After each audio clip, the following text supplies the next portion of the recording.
Come on. Nice. Dude, I just know what I'm doing now. That's sick. All right. Cool.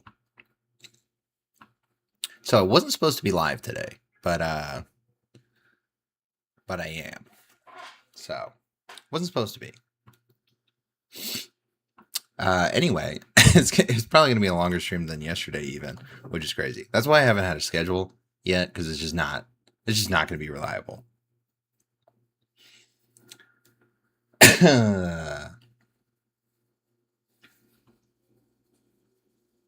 All right, I gotta like lock in. I have water this time, which is different. I'm always like dehydrated and dying, and I talk way too much, so you know it's a bad combo. All right, I'm probably just gonna jump. Ooh, I'm probably just gonna jump into it because, like I said, I wasn't supposed to be live today. So, the 5 videos that I have today, I'll just do it this way. I think I like doing it this way better. 5 disturbing videos from around the internet, volume 15. Real Horror Talk, which has been sick lately. Then we have Abyss Detective 2, another very long one, but that's going to be a lot. This one's going to be, I just saw this on my recommended. I don't know. I don't even know what it is or anything. The garage sale had no prices, only him. And then the thumbnail was like, this. It's small. Maybe I'll zoom in on it for the YouTube video. But anyway, yeah, that one, it's like 3 minutes. A Jack Pembroke video, which I'm going to try. It's just new and I wanted to watch it. And then The Void, the disturbing side of TikTok. That's a experimental one. May not watch all of that. Another Scare Theater, which is older. Women Documents Terrifying Breakdown. And then another Bissell Detective 2, which are very long and very good. So let's get started with this one. Real Horror Talk. 5 disturbing videos from around the internet, volume 15. On November 5th of 2024, a man named DeAndre Johnson, who was going through a custody battle at the time, visited the Arizona Department of Child Safety in an effort to speak with the caseworker who was working the case for his daughter. However, what this caseworker did not know is that DeAndre was enraged. This is because he knew of information about DeAndre that would put the custody of his daughter in jeopardy. And so DeAndre waited in the lobby until a caseworker came downstairs and attacked him. And what's even worse is that he live streamed the entire thing on Facebook. Wait, he attacked a caseworker? And attacked him. And what's even worse is that he live streamed the entire thing on Facebook. And he pretends to be friendly and act like nothing's wrong until he turns his back on him. Take a look. Oh, this guy? Dude, he's huge. I feel like this guy would kill you in like 2 seconds. Like, flat. Oh.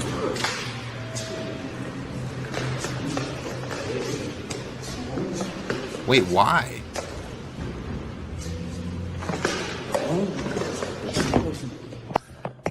Oh, shit. You was dead me. You was a dead me. Whoa. The moment you took my daughter in that room and you couldn't tell me, you couldn't show me video. Is he still choking him though? No more. This worker, that thing that they found, put my daughter. Bro, look what you just... And I'm and think they ain't got to talk to me. You was a damn me.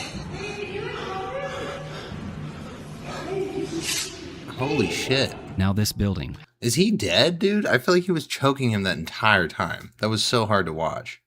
That was like a solid minute of choking him. Had recently got rid of their security due to funding issues, and it takes what seems like ages for someone to know. Whoa, why would we cut security as like one of the first things on a funding issue? I feel like that is not the move. To have no security guards at all? But thankfully, one of his co-workers finally sees what's happening and acts. Holy shit.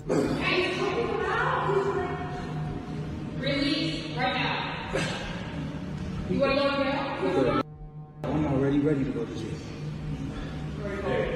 Oh my god. Go ahead, call the cops. I'll be waiting. That is scary as fuck.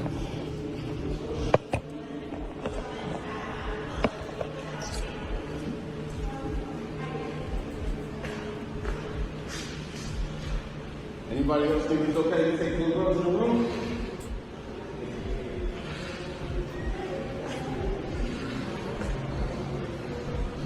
Dude, he's probably dead. Holy shit. That was like really Anybody intense. else think it's okay?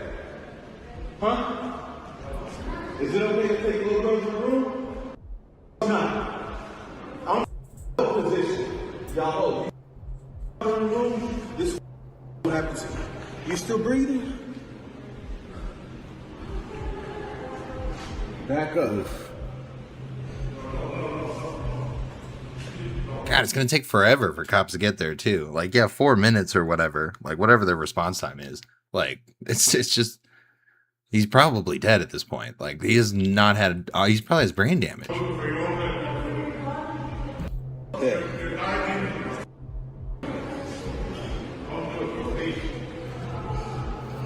Don't do anything else. Just sit down. I called the cops already. And they didn't want to do nothing. I couldn't. Nobody take my daughter. No, I didn't. He's still breathing. Stop though. Yeesh, this is crazy, dude. What a way to start this whole thing. Holy shit.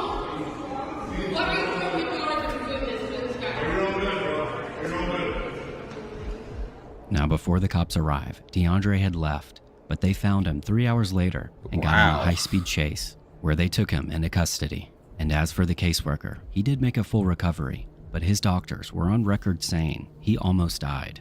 And DeAndre's course he charges almost are died. extensive, including attempt to commit first-degree murder, aggravated assault, Dude, I don't even think you need a doctor to tell you that he almost died. Like, what the actual fuck? Like, dude, if you can't see that, and unlawful flight from law enforcement. And as of right now, he hasn't been sentenced, but since he filmed the entire thing, he'll likely get the full extent of the law. yeah, dude, I feel like that's like it was just a scary video, you know? Like that you're gonna have to lock him up like for life. That's insane. On And March then he 30th, just like resolved the case like really quickly. Like they had to do this whole thing. a man in Brazil named Wellington Costa was out with his friends swimming in the Rio Caldas River. However, this river had recently seen heavy rains and the current was way faster than usual. And this river in particular is extremely rocky. But being the carefree person Costa was, he jumped in without hesitation. However, he never made it back out of the water. And even though his friends were just feet away from him, they couldn't find him. Now, this video is not graphic, however, incredibly disturbing, Yeah, I mean you probably can't see anything because he like drowns. knowing that it's his last. Hold up.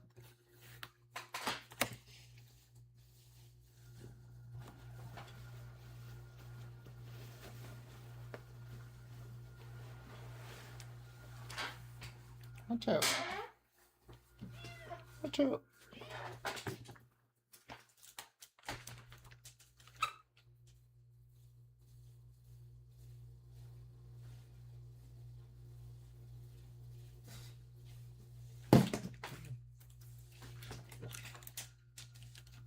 All right. My bad. Moments, but it shows just how dangerous murky water can be. Aí não aguenta, tamo aqui, ó, a paisagem. Dude, levar- that looks like the gross. I would not want to swim in O that. carro, vou levar o carro. É o quê? Vou levar o carro. Tu, com teu olho cego, Meu amigo, tu vai ser meu GPS. tu pula quebra-mola, rapaz, eu tô é bom. É melhor quebra-mola do que pular uma ponte dessa ali, ó. Morreu. E aí tá cheio de pedra aí, ó. Why did he dive in like that? Desmaiou. Desmaiou. Oh my god, go get him. Vou caçar esse dele. Ô, cadê o negueba, velho?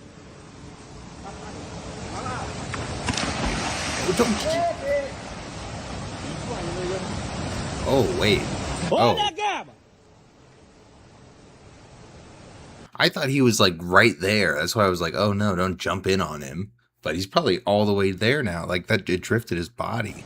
Desmaiou, mano, desgraçado.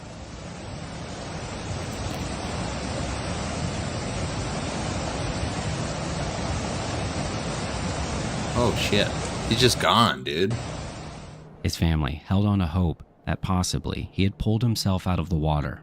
But days later, his body was found a mile away. Wow. And while it's not confirmed, it's likely he hit his head when he dove in. Exactly. And due to the heavy rains, his body was pulled by the current before his friends could reach him. So just remember, never dive into water like this, not only due to the rocks, but also the hidden currents that you cannot see. That's like it's like a 3-foot pool. Like that's really not deep at all. There's no way this is like 6 feet deep even. And that would be dangerous. That is like the saddest video ever though. Like that's the last thing that he was ever on video. Like that's so sad. Point where they just decided to leave. It's likely. Oh, I don't know. I don't know what I was doing. Hold up. My bad. All right, I messed that up.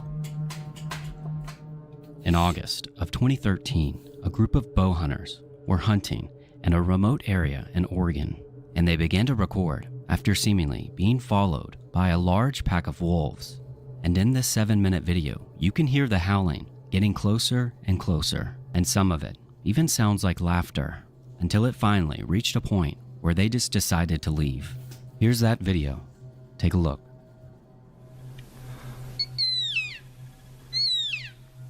Oh, that's the big one. Why are you like out wolf watching?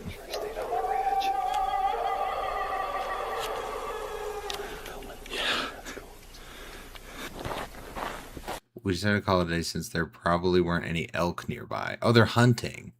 The one with the different howl is between us and the trail to the truck, so we just kept walking towards him till he skirted around us.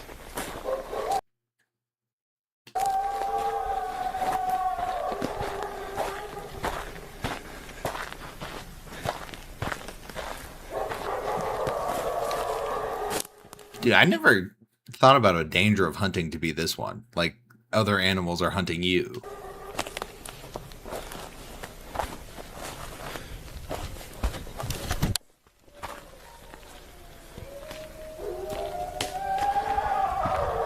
Dude, you're like on the verge of death here. It's not a problem.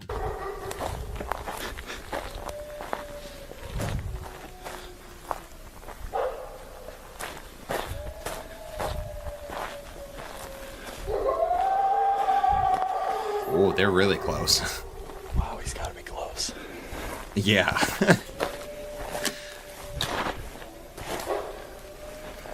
That's hunter knowledge, I guess.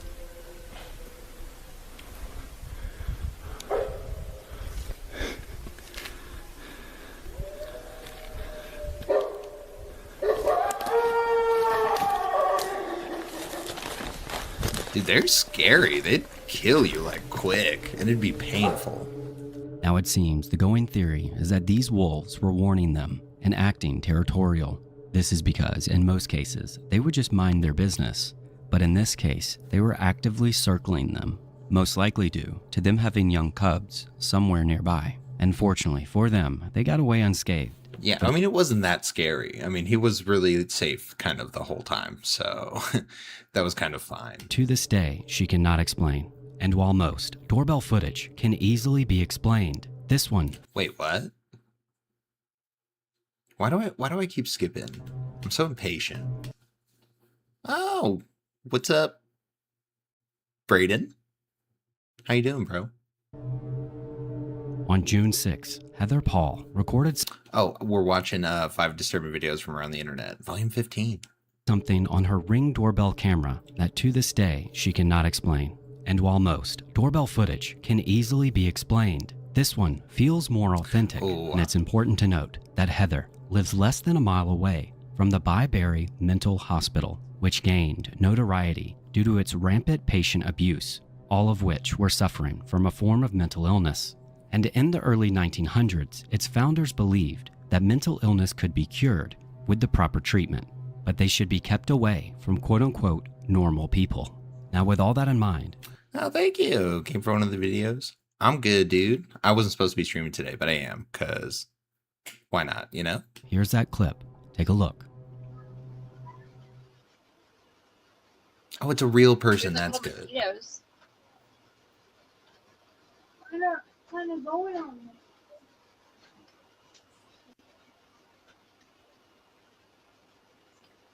What? What did you say? She heard you? That's crazy. What did you say, Mommy? I couldn't hear you. Oh, I thought that was the lady. Keep that open so It was the kid. you get all musty. You can't tell me it's not good.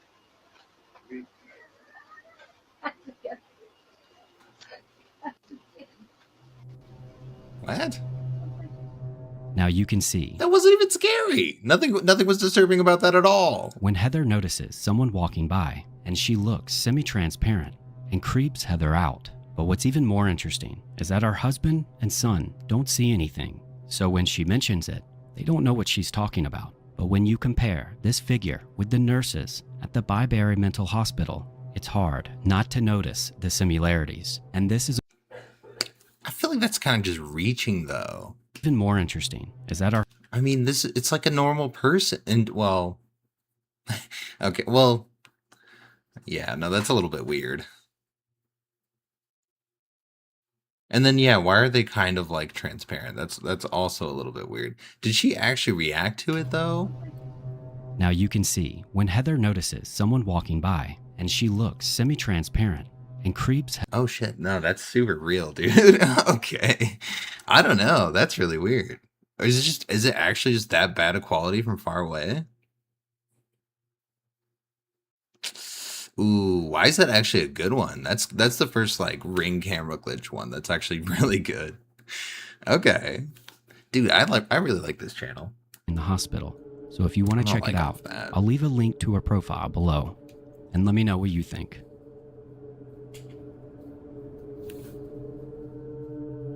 On August, Dude, he was like hyping it up like, oh, this is the unexplainable one. And I was like, nah, no way. I'm so used to that fake hype up stuff. 13th of 1997, a man who only went by the name Clay called into the Howard Stern show, claiming to have killed 12 women in the New Orleans area through the means of strangulation and blunt objects.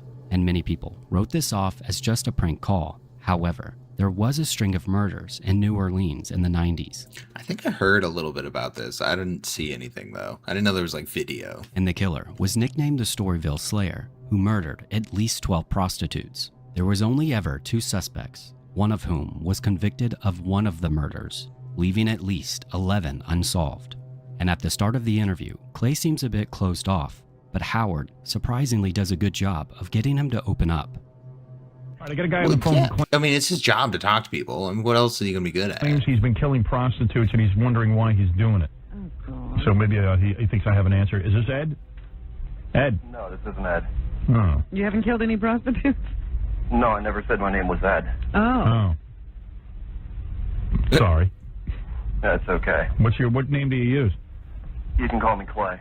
What's interesting What a great way to break the ice, you know? They got lucky, though. I thought he would have got mad. is that about 2 minutes in this call, is that Clay seems to have the realization that he's really talking to Howard and that there's no going back. Dude, you're a serial killer. Yeah. Yeah. Wow. And you get away with it, I guess, because they're hookers, and so far nobody's... What? Is this Howard? Yeah. Hello? Hello? I didn't know this was Howard. Yeah, it's Yeah, Howard. of course. Yeah. Yeah. He's like starstruck. No, I've never killed a kitten. Once Howard starts questioning him further, he seems to give details that line up with the Storyville Slayer. So do you ever get... Do you think the reason you're so angry is because you were abused or something? No, I wasn't abused, Howard. Where's your family? You got a I wife? mean, you got a mom, a dad, a wife, children. You got any of that? Probably not. I've got a couple of kids, but Oh shit. No wife. not married to the mother. You're a white guy? Yeah, Howard, that's pretty funny because the only suspect they had when they started finding the bodies was a black police officer. Oh. Is it real though? Turns out one of them was associated with them. Oh, really? Are you on drugs? I've done acid a few times. So But nothing heavy. So after you killed the first 60-year-old, like you finished. No, I was 16. Oh, that's right. I'm sorry. She was. All right. So you finish with your sexual gratification, and then you. Not always, no. Not always. You don't even want to get laid sometimes.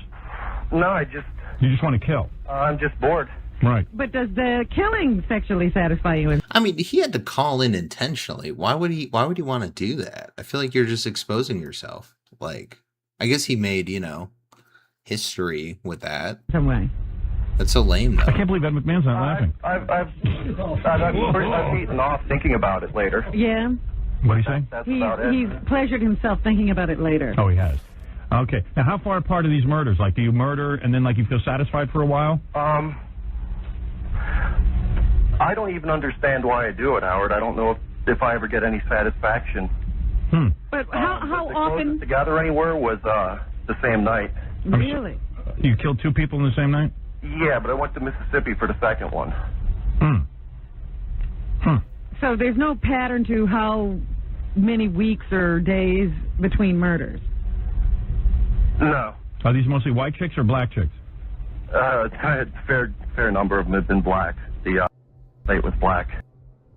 Now, if you haven't noticed this already, Howard seems to expertly get Clay to answer. I mean, yeah, he opened up actually quite a bit. That was actually kind of wild. But, I mean, the rest of it's just kind of the rest of their conversation. But I mean, it's just interesting. There's really not much to say about it because it's like, all you want to do is hear about their mental thoughts of during it and or while they're being how they present themselves. And he seems fine. Like, he doesn't seem like he just killed 12 people in the past period of time. well, they were joking. Right. Do you have a lot of tattoos? I don't have any tattoos. I wouldn't do that to myself. Right. And do you get high before you do this?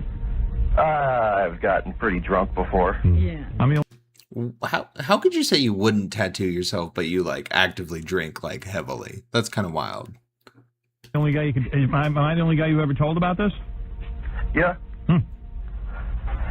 Sometimes I ask them if they think it's dangerous doing what they're doing, if they're worried about things, and they'll laugh it off, and that just pisses me off. Right. And then you go ahead and you kill him. Yeah. Shortly after this rather disturbing moment, Howard ends the call, and they share their feelings about what exactly just happened. Yeah, I mean, I know I'm not going to get him to turn himself in. I've had calls from people who go, well, why didn't you do something? I go, well, what am I supposed to do? The guy's on the phone. Crawl through the phone and get him? Yeah. No, that's totally fair. I mean, there's really, the evidence is there, though. They have it recorded. That's all they can do is after the fact. They were like, well, why don't you trace these calls? And I'm like, well, I don't have that equipment. Yeah, what are we, the police? I can't even get a phone system that works for air, let alone a tracing thing. Yeah, I don't think publicly you could get a tracing thing. I think you'd have to make it yourself. Oh, Jackie's back there bumming out. All right, well, that's kind of the end of the interaction. But that was interesting. I think that one, I kind of heard about it, so it wasn't as shocking. But, the rest of the video is really good. All right, next video. Ooh, this is going to be a long one. The Most Disturbing Things on Asian Internet, Volume 2. Abyssal Detective 2.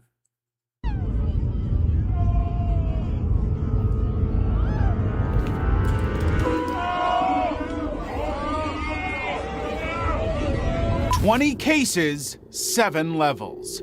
I spent hours on the Asian side of the internet and gathered the most disturbing things into this ice." How do you get to the Asian side of the internet?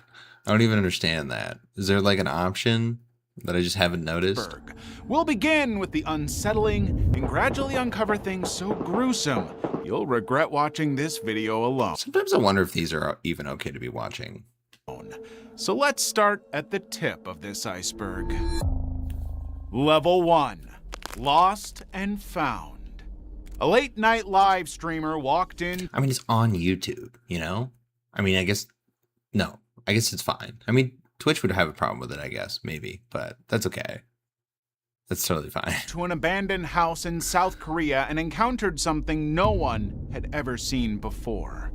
On April 2nd, 2021, when YouTube BJ was exploring the abandoned house in Iksan, his viewers expected the usual jump scares and staged reactions. But when the streamer went deeper inside, the camera suddenly captured a dark shape in one of the rooms. Since abandoned buildings are usually filled with shadows and broken furniture, neither the audience nor the live streamer immediately panicked. Instead, he decided to approach the shape to entertain his viewers, completely unaware of what he was walking into. The moment the camera got deeper, his face went pale. The shape wasn't some debris, it was human skeletal remains. Oh, well, that's fair, actually, to be terrified if you see a dead body in a abandoned... I wouldn't blame anybody for that. At first, the viewers thought it was just another well-crafted horror set piece, but only the streamer knew the truth. He had no idea whether it was the body of someone homeless or a secret murder scene he was never meant to see. Not knowing what to do, he panicked and immediately ran out of the abandoned house. Later, the case went to the Iksan police, who further confirmed that the remains belonged to a real human. But the real challenge was identifying who it was. Since the house had been abandoned, the authorities assumed it might have been a homeless person or a squatter. But for some strange reason, no confirmed identity or cause of death has been announced. Well, that's just kind of odd, though, from the police, you know? They have his remains. How are we not going to make sure who it is, you know? That's kind of... Dude, these videos always get into that, and it always results in the destination being upset with the police, for me. And it's so annoying. Confirmed identity or cause of death has been announced. A quick step out.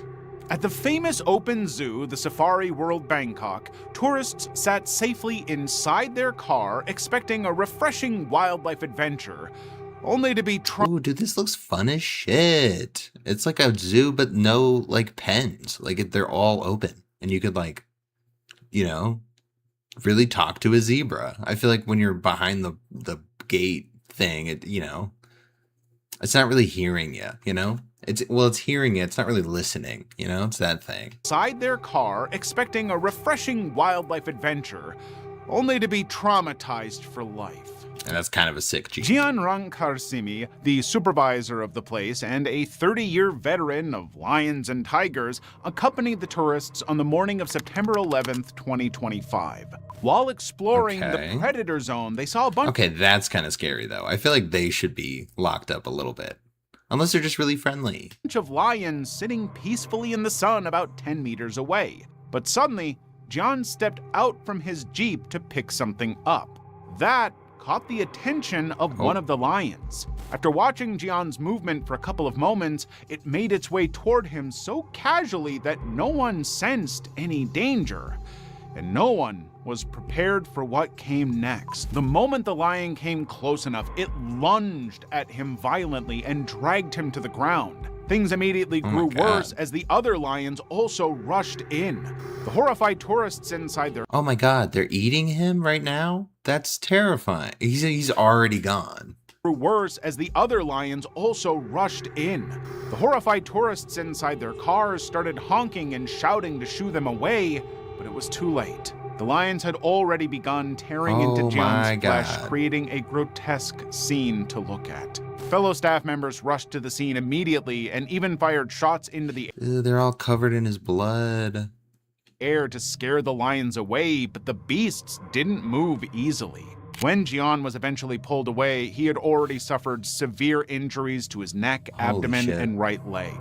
Dude, there was like 5 lions on him. I mean, you're not surviving that. I'm sorry. With that extent of damage, he didn't stand much of a chance, and so he died on his way to the hospital. Investigators found that Jian had broken a strict zoo rule that no one was allowed to step out of the car since the lions roamed freely without barriers. And that single mistake cost him his life. Wow, they're really picky, those cats. The big cats. They're real picky. And they just kill you. Oh my god, dude, that was awful. He got mauled by 5 lions. Level 2. And that was level 1. Like, what? These videos blow my mind every time. Crowdfunded to be doomed. A man walked into a building on November 8th, 2017 and went past the 40th floor without being noticed. And he was only getting started. After the elevator ride ended, he climbed even higher, scaling roughly 20 more floors from the outside. Why, though? His goal was to reach the top of the 62-story building Huayuanhua Center in Changsha. From the ground, it was too high to notice him, but online, more than 1 million followers were watching him live. Oh, he was already on top. He's like hanging. Oh. The man was Wu Yongying, the first Chinese rooftopper and a former martial arts trainee who climbed skyscrapers using only his training, grip strength, and precise movements. And there was one signature move that set him apart. He never used any safety gear. That day, at the edge of the building, he wiped a ledge clean for a better grip and slipped over. His legs hung in the open air while his hands locked onto the concrete. It looked terrifying, but Wu Yongyin's signature had done this several times before.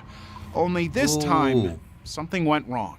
His arms suddenly trembled and his body strained. He tried lifting himself higher multiple times, but and you have you already have the adrenaline of like dying here, and then it's just not enough, and your body gives out. That's terrifying. But failed.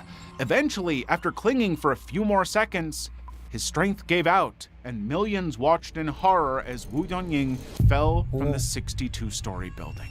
For weeks, nobody had any idea what happened to him after that.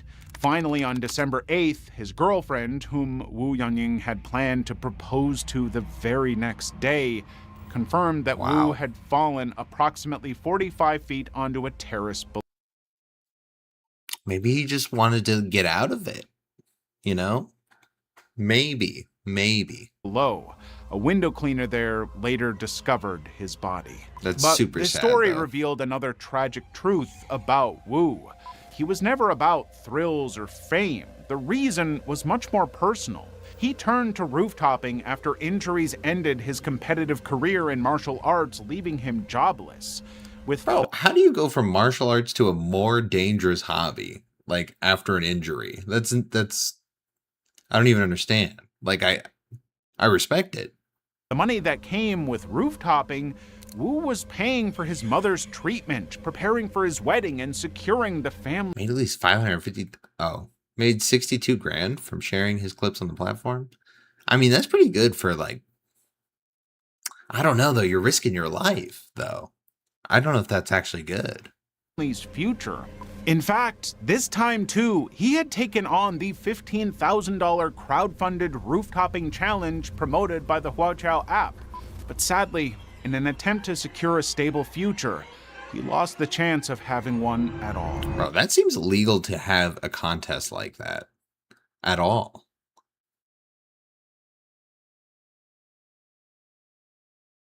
Sues live streaming app and wins $4,300. That's it? Oh, okay, so she did sue them, which is good for that contest, but she only made $4,300 off of it. Like, that's free, and he died. Funded rooftoping challenge promoted by the Huaqiao app. But sadly, in an attempt to secure a stable future, he lost the chance of having one at all. Wow, that was dark, dude. Streamed. I don't know what his name is. To the edge. A 22-year-old man in Vietnam left home before midnight. But on the night of February 25th, 2023, something happened that ensured he would never make it back. Instead of riding in silence, he began live streaming on Facebook as he sped down the empty road.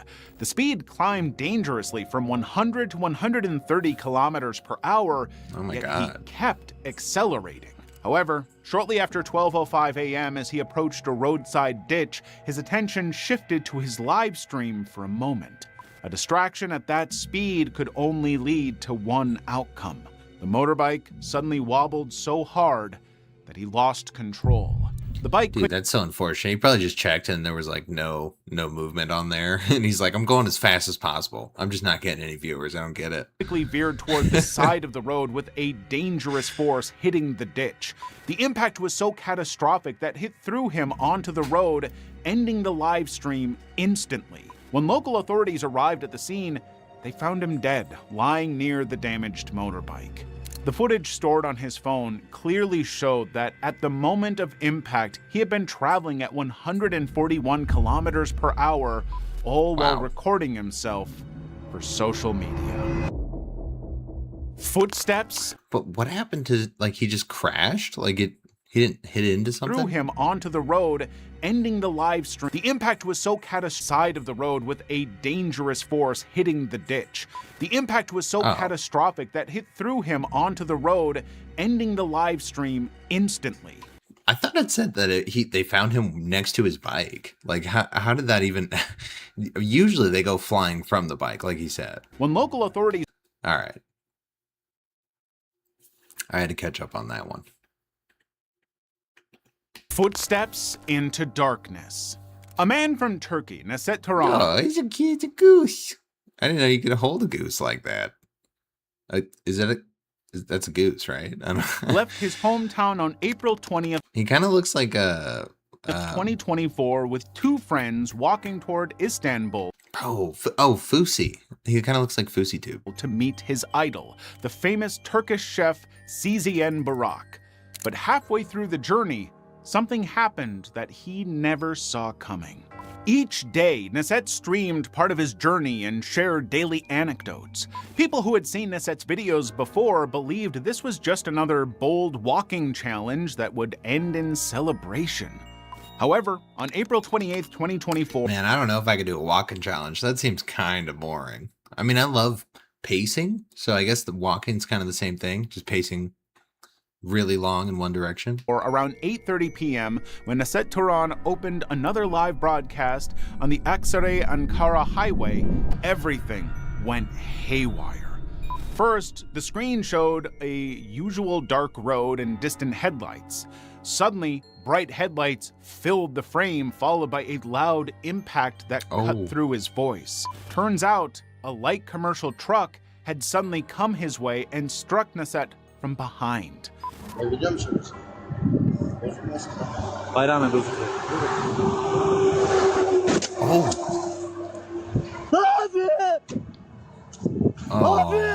Broadcast. Oh my God, dude, that'd be horrible. That'd be horrible to be the guy that goes through that. Captured the chaos as his friends shouted in panic and called the paramedics. Within minutes, the emergency teams rushed him to the hospital, but he wouldn't make it. Later, authorities detained the truck driver. Bro, a light commercial truck? There's no way you're surviving. Even a sedan at that speed, I feel like would... Good chance it would kill you. 71-year-old Bayram Celebi, who claimed he had not realized he had hit a person. Eventually, the driver was released under judicial control. Meanwhile, instead of Istanbul, Necdet Turan's body was taken back to his hometown of Kayseri for burial. And these incidents were surely unsettling, but the next levels are going to get much more psychotic. So hit subscribe. I just don't know how he finds these. Like, he genuinely has to spend hours looking for these, because I don't know, man. He has so many videos too. It's crazy. The music stops. Every evening at around 7, music filled China's Bodun Square and residents gathered to dance. But on June 30th, now that looked fun though. That's a party. What a way to do it. China's Bodun and it doesn't look all trashy and stuff, you know? Square and residents... It might be though. Everyone's got their phone out though, so it doesn't seem all that trashy. Gathered to dance. But on June 30th, 2024, things took a strange turn. Among the dancers was 54-year-old Zhao Momo, a local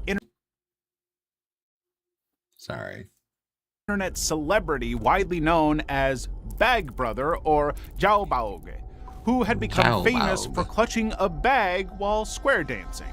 That night, while Zhao Mao Mao was dancing as usual, another 53-year-old guy, Xiao Mao Mao, stood at the edge of the square. He was drunk and intently watching everyone vibing when he suddenly made eye contact with Zhao. That brief moment sealed Zhao's fate. Why? Zhai quickly walked towards Zhao, not to dance, but with a knife in his hand. Oh, wait, why? What?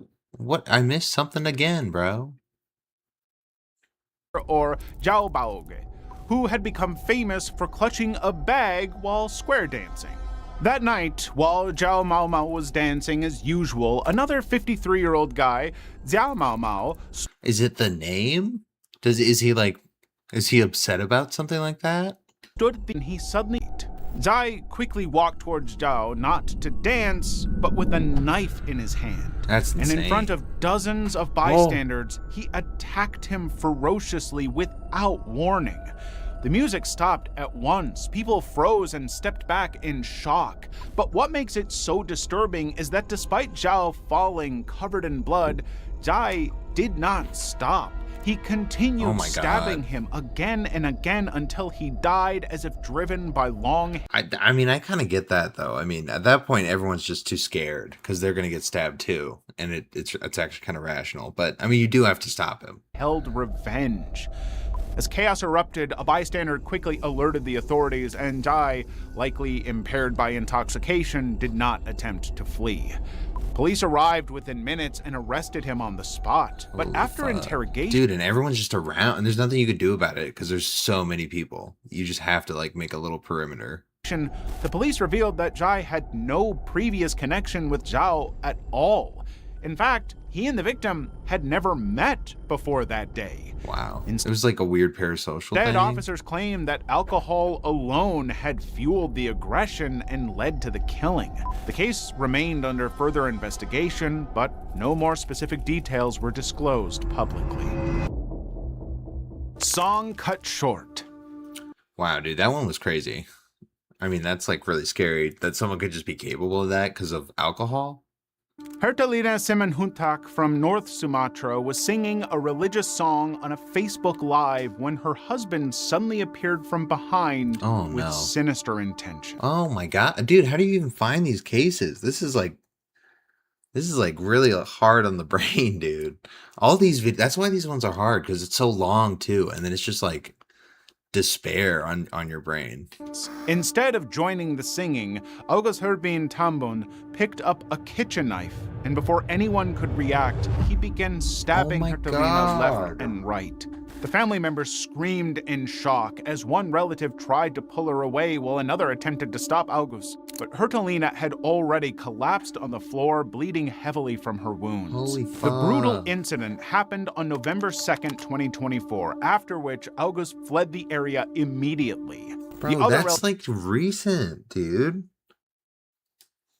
What the fuck? Just randomly? Rushed Hertalina to Shivani Hospital, but the injuries were so critical that she couldn't survive for long. On the other hand, the police launched a manhunt for August, and within 24 hours of the attack, they located him hiding at another relative's house in Pon Village. However, while he was questioned... Bro, if somebody in my family came to me and was like, yeah, I stabbed somebody in the neck a bunch of times or something, or like I did a bad thing, and I found out that was it, dude, no. You're not staying at my house. And it revealed a tragic truth about the estranged couple.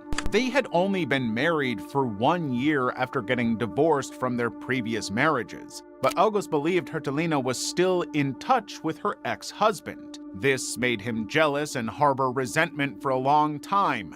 As those feelings piled up, they eventually exploded into violence that night. Consequently, August was charged with murder, carrying a possible resentment for a long... Actions were fueled by anger and jealousy over someone's continued frequent contact with her ex-husband? Being divorced from their previous marriages. But August believed Hertalina was still in touch with her ex-husband. This made him jealous and harbor resentment for a long time. As those feelings piled up, they eventually exploded into violence. I don't know if that's like rational though at all. I mean, that's a crazy response for anything. That night. Consequently, August was charged with murder. carrying Holy a possible shit, dude. prison sentence of 7 to 15 years. What had started as a simple family karaoke session tragically ended as a recorded act of violence that shocked the entire country. Level 4. An uncanny promotion.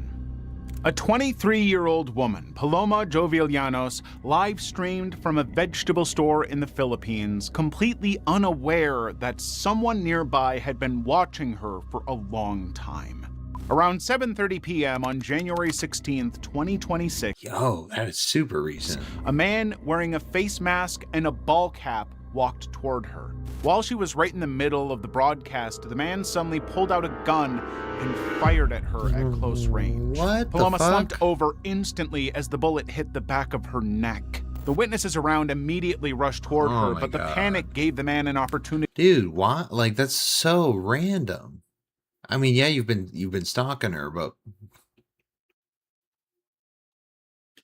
A man wearing a face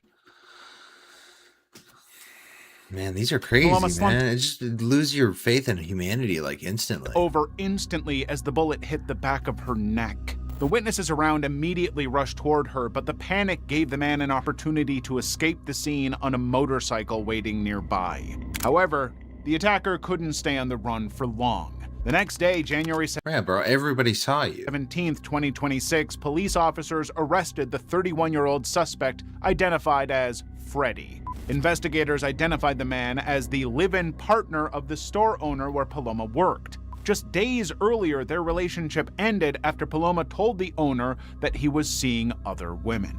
After the breakup, the former couple divided their assets, which eventually made Paloma the manager of the store. Therefore, driven by anger over the breakup and the loss of property, the man... Ooh, yeah, that's tough. I mean, when you have to split property and shit, I feel like that's different. Like, that could be really rough. So, I don't know. It's not rational still. It's kind of an insane thing to do. And decided to kill Paloma in revenge. But to everyone's shock, in a report aired on 24 Horas Weekend, the suspect denied shooting her, though he admitted he had been in the neighborhood before the attack. He even insisted he was not angry with Paloma for exposing him and claimed he could not have harmed her. Bro, you did it in front of so many people. I mean, you're just expecting nobody is going to be like taking note of that. They'll just be like, oh, like it was like a party, bro. Like, after being rushed to the hospital, Paloma luckily survived, but the suspect Holy shit. couldn't avoid the charges of attempted. oh, well, that's good. I feel like you'd lose like spinal function, right? If it hit your spine. Hidden intentions. A former corporator walked into an office in IC Colony, India, and sat down beside a local social worker expecting a truce. In fact, a Facebook live stream had already started to record that, but what the stream captured was the last thing anyone expected. After a long-standing political rivalry between politician Abhishek Gosalkar and the local social worker Maurice Norenha, or Maurice Bai, word spread that they had patched up. On February 8th, 2024, they even declared to celebrate the reconciliation publicly on Facebook Live. So, the viewers believed that they were about to witness a political treaty unfold in real time. Bro, this one's going to be even crazier. It has to be. And I can't even imagine what it's going to be. But the moment both cameras went off after the public speeches, gunshots rang out. The video captured the sudden burst of violence when Maurice Bai fired 3 bullets point blank at Abhishek Gosalkar. The victim was so severely injured that he couldn't even make it to the hospital and succumbed to his injuries. Police believed that Maurice probably never intended to reconcile with Abhishek. Rather, he had used the so-called treaty meeting as a setup for... And having it on live, you're like, there's no way anything bad's going to happen to me. And they just puts 3 in your chest. Like, what the fuck? There's no way to expect that. For revenge. He carefully created the image of a truce by putting up banners praising Abhishek. Wow, he went really far with it. Just to kill him? And it's so public. Gosalkar publicly and hosting the meeting inside his own office where he controlled everything. This made sense because Gosalkar had earlier implicated Maurice in a cheating case leading to a 90-day jail term. Okay. But that day, Morisbai's plan wasn't to kill Gosokar alone. To avoid the consequences, he turned the firearm on himself and took his own life. Later, a deeper investigation revealed a cryptic Facebook post that read, "You can't defeat a man who doesn't care about pain, loss, disrespect, heartbreak, and rejection." Wow, he really did it for his political stance? That's great. Just to make him look extra bad? Morisbai posted this just 10 days before the incident, proving that the signs were already there. But by the time anyone noticed, it was already too late. A dysfunctional bond. A man called Arvind Parihar stood outside Rup Singh Cricket Stadium in India as if he were casually waiting for someone. But deep down, he was quietly preparing to take a drastic step. That day, his wife Nandini Kawat and her boyfriend Ankush Pathak were also walking toward the road near Rup Singh Cricket Stadium. So Arvind stood there to intercept them. And the moment they came in sight, Arvind pulled out a pistol without warning and shot 5 rounds at Nandini. The loud gunshots froze the traffic. 4 bullets struck the wife, collapsing her instantly onto the road as people screamed and scattered. Dude, some people really got to figure out how to, like, express your anger in a way that's not going to ruin your entire life. Like, this is just a moment of anger that you're dealing with. Instead of escaping, Arvind just sat beside her body, holding the pistol, daring anyone to come closer. Just like the DeAndre guy from the other video. Oh my god, that one was crazy. In a shocking turn, he went live on Facebook, waving the pistol again and ranting about his wife and her affair. When police arrived, he pointed the gun toward them as well, refusing to surrender. However, after a tense standoff, police overpowered and eventually arrested him. Nandini was rushed to the hospital immediately, but soon died from her injuries. I mean, I don't know. I don't get why in situations like that, like, you don't just take him down too. Like, he just killed somebody, you know? Only Ankush survived the attack. But what surprised the police was that even during questioning, Arvind showed no remorse. Instead, he smiled and claimed he felt free from daily quarrels. Even worse, he said he only regretted that she did not die in front of him and that he would have felt relieved if she had. Wow. When the police dug deep... Dude, he just holds that grudge all the way through. That's kind of hard, bro. Like... it only opened a Pandora's box of a long-standing hatred. Arvind and Nandini had met at a beauty parlor in 2022. Quickly, they became friends on social media, exchanged comments, and eventually got married in the next year. But Nandini was divorced and Arvind was already married with 2 children. As a result, what began with messages and promises soon turned into public accusations. Both of them accused each other of infidelity and filed legal complaints. Oh, wow. Well, you're both just awful then. Because y'all both trifling. Claiming he had tried to run her over with a car. It led to Arvind's arrest, though he was later released on bail. However, in the months leading up to September, their relationship deteriorated further. To worsen the matter even more, just 4 days before the ambush, Arvind had watched a Facebook video in which Nandini was celebrating Ankush's birthday. As a result, filled with rage and jealousy, Arvind decided... Wow. From a birthday celebration video on Facebook, you got triggered like that? Oh my god. What a baby, dude. Another man, Firoz Khan, with whom she was having an affair. Both were jailed together for over 4 years, but acquitted due to a lack of evidence. Okay, that seems a little fishy, but, you know, third world stuff, I guess, kind of runs different. In Moscow, walked into his school, carrying a bag like any other day. Only that afternoon, he had a chilling surprise inside. November 1st, 2017, during a break between classes, Andrei entered their health and safety teacher, Sergei Danilov's, classroom while the teacher was alone. What happened next between them unfolded quickly and mostly out of sight. The moment the teacher's guard was down, Andrei attacked him brutally with a hunting knife. Oh my god. There were no loud Bro, I feel like knives are just way too far. Like, you're like, it's, I guess, a good way for them to express anger because it's so, like, graphic and extreme, but it's like, It's so graphic and extreme and personal. Like, you gotta really feel some rage to be capable of stabbing somebody once, let alone like 60 times, like we've seen. Screams heard in the corridor, and no one realized what was happening behind those closed doors. But within minutes, the 44-year-old teacher lay in a pool of his own blood. Surprisingly, instead of fleeing, Andrei took out his phone and posted several photographs of Danilov's body on his VKontakte, the Russian version of Facebook.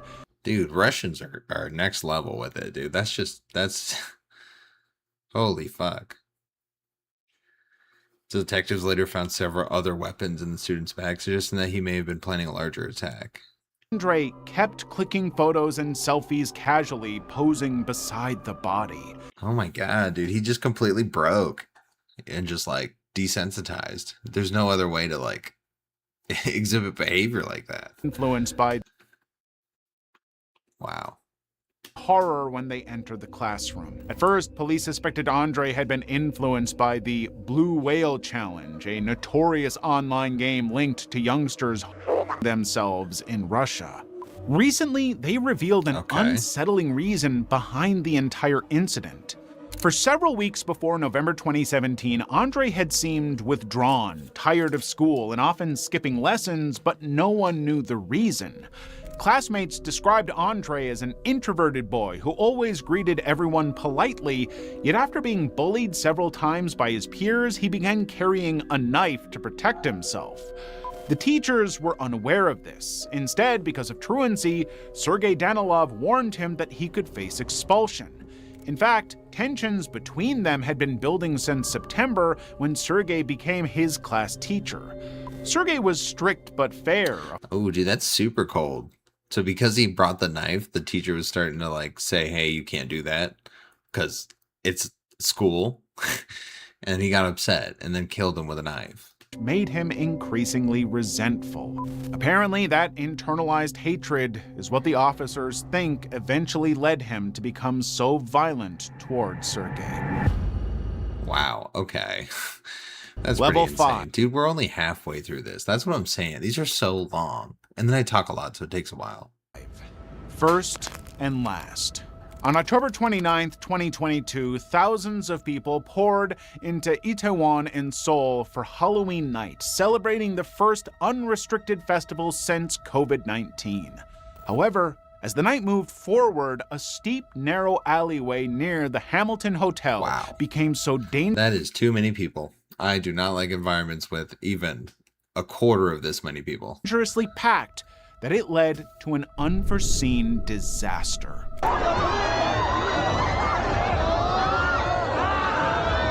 The crowd started moving in different directions at once, some trying to go downhill, others attempting to leave. Suddenly, when a few people stumbled on the slope, they fell into those in front of them. And as a result, within seconds, others toppled over their bodies like dominoes, and even breathing became impossible. Only loud screams echoed through the district as bystanders tried to pull Bro, I can't see them like domino, though. Victims free by their Well, why is this guy dressed like Mario? Like, what's arms, while others performed CPR on the pavement. The incident was so massive that 1,700 emergency responders, including firefighters and police officers, were dispatched at once. Ambulances lined the streets of Itaewon as unconscious victims were carried out on stretchers. And the situation only turned worse when thousands of people were reported missing. In fact, all the families were asked to visit temporary morgues that were set up for body identification. The investigators later concluded the tragedy was caused by extreme overcrowding and failed crowd control in a narrow sloping because like 2 people tripped, like 1,000 people died. Alley. But what they suppressed was, despite earlier warnings, only 137 officers were assigned for over 100,000 people at the festival with no barriers or crowd control plan. Nah, it'll be fine. They'll be fine. That's like 1,000 to 1. It's okay. Plan in place. As a result, By the time enough police and emergency services arrived at Wow. the scene, the stampede had claimed at least 153 lives. Most of them were teenagers and people in their 20s who went there to celebrate their first and sadly Oh, you'd especially think they're the ones that can are agile enough to get out of that situation. last night of freedom. A crowded horrible. head. A teenage boy walked into one of the busiest shopping malls in Bangkok, Siam Ooh, that's pretty though. What is this? I've never seen anything like this. Paragon, and quickly headed toward a ground floor restroom. However, his intention for it was anything but relieving himself. The ordinary noise of the shopping center was suddenly shattered by sharp Oh, I thought he said restaurant. I was like, why would you go to a restaurant to relieve yourself? Like, that didn't make any sense. cracks in the afternoon of October 3rd, 2023. At first, some shoppers thought the sounds were coming from a construction site, but when more shots erupted, people began running in panic. Some employees pulled customers inside and locked doors, and others hid in bathrooms or crouched behind counters. That seemingly innocent boy was actually carrying a blank pistol that had been modified to fire live ammunition. Using that, he fired over 40 rounds of bullets in the mall, hitting multiple people at random. As a result, Xiao Jinan, a 34-year-old tourist from China, was fatally wounded. Moi Myint, a 31-year-old... Dude, you a tourist? You went to a different place and just committed a crime like that? Why? employee from Myanmar who worked at a toy store was also killed, and 5 others were severely injured. Even when help arrived, the incident had caused so much chaos that ambulances struggled through Bangkok's heavy traffic to get the victims to the hospital. However, police quickly located the suspect, and since the boy had run low on ammunition, he eventually surrendered to the officers. But during the interrogation, something even more unsettling came to light. The boy was identified as Fasid Trutasanomin. He said it was the strange voices in his head that made him and he felt like someone was about to attack him, which ended in a mental breakdown. Apart from that, he didn't talk about any other motive. The further investigation revealed that he had been under treatment for mental illness for a long time, but had recently stopped taking his medication. And the result led to a massacre, which the boy eerily summed up saying, "I wanted to shoot people." I'm glad that only 3 died out of 40 shots. And this kid's 14. Wow. Life is art. There's no way they take him to juvie and just let him out, right? Or is that what they I think that's what they have to do. Boy eerily summed up, but maybe not in this country, saying, "I wanted to shoot people." At the same time, the cops further arrested 3 more people who were suspected of selling the boy those modified weapons. Meanwhile, on October 13th, 2023, one of the injured victims died from her wounds, raising the death toll to 3. Consequently, the boy was charged with premeditated murder, attempted murder, illegal possession of a firearm, and several other felonies. Of course, dude. That was horrible, though. I mean, that was just a mass shooter situation, randomly, and he's a tourist. Stress call from the same area. The caller frantically China. A guy in his mid-20s was walking casually. Soon after, the city police received a distress call from the same area. The caller frantically said that a man kept moving through the crowd carrying a knife and stabbing people one after another. It didn't look like he was attacking anyone deliberately. Instead, whoever was unfortunate enough to catch his eye was the next target. In an instant, the evening of June 5th, 2021 turned into a nightmare. Panic erupted as people ran for their lives, while several victims collapsed onto the pavement, drenched in blood. I wonder if this has anything to do with lockdown, though, and the effects of it just being for too long, for a year of lockdown. But the moment the police rushed towards Renmin Road, the suspect... Oh, maybe not. I mean, they're not even wearing masks. ...fled toward a nearby bus station. After a 5-minute search, with the help of bystanders, he was finally apprehended and taken into custody for the murder of 6 people that evening. The investigation identified him as 25-year-old Wu Liang from Huaining County, an unemployed man with a troubled past marked by a dysfunctional family and mental illness. He even dropped out of primary school after his parents' divorce and frequently ran away from home. Even worse, what up, holy cannoli? That's a sick name, dude. In July 2015, he was imprisoned for 14 months in Wuhan for intentional injury after a runaway incident. But after being released in September 2016, he planned for another attack. In fact, that's why he bought the knife online and scouted Renmin Road beforehand. In custody, Wu confessed that he had acted out of a pessimism. And dude, I feel like there's so much less strict in places like not the US, actually. And they're not strict enough in the US either, which is like, I just don't get why, you know? When people like kill somebody else, like, why is it not so simple? A desire to vent anger at society. Further investigation uncovered some chilling posts he had written online. He admitted to practicing stabbing with a sharpened toothbrush. Strangling was too exhausting. What are you practicing stabbing for? And you tried out strangling and you're just like, yeah, that one's probably not for me. More disturbingly, he wrote that he would rather become infamous than fade away into an ordinary old age. In the end, the erratic man was sentenced to death, which was carried out on February 15th, 2022. I mean, that doesn't make you infamous. I mean, you know, I feel like barely anyone knows about that. Certificate of Rage. An ordinary Saturday at Wuxi Vocational Institute of Arts and Technology in China turned chaotic when a 21-year-old recent graduate visited the campus.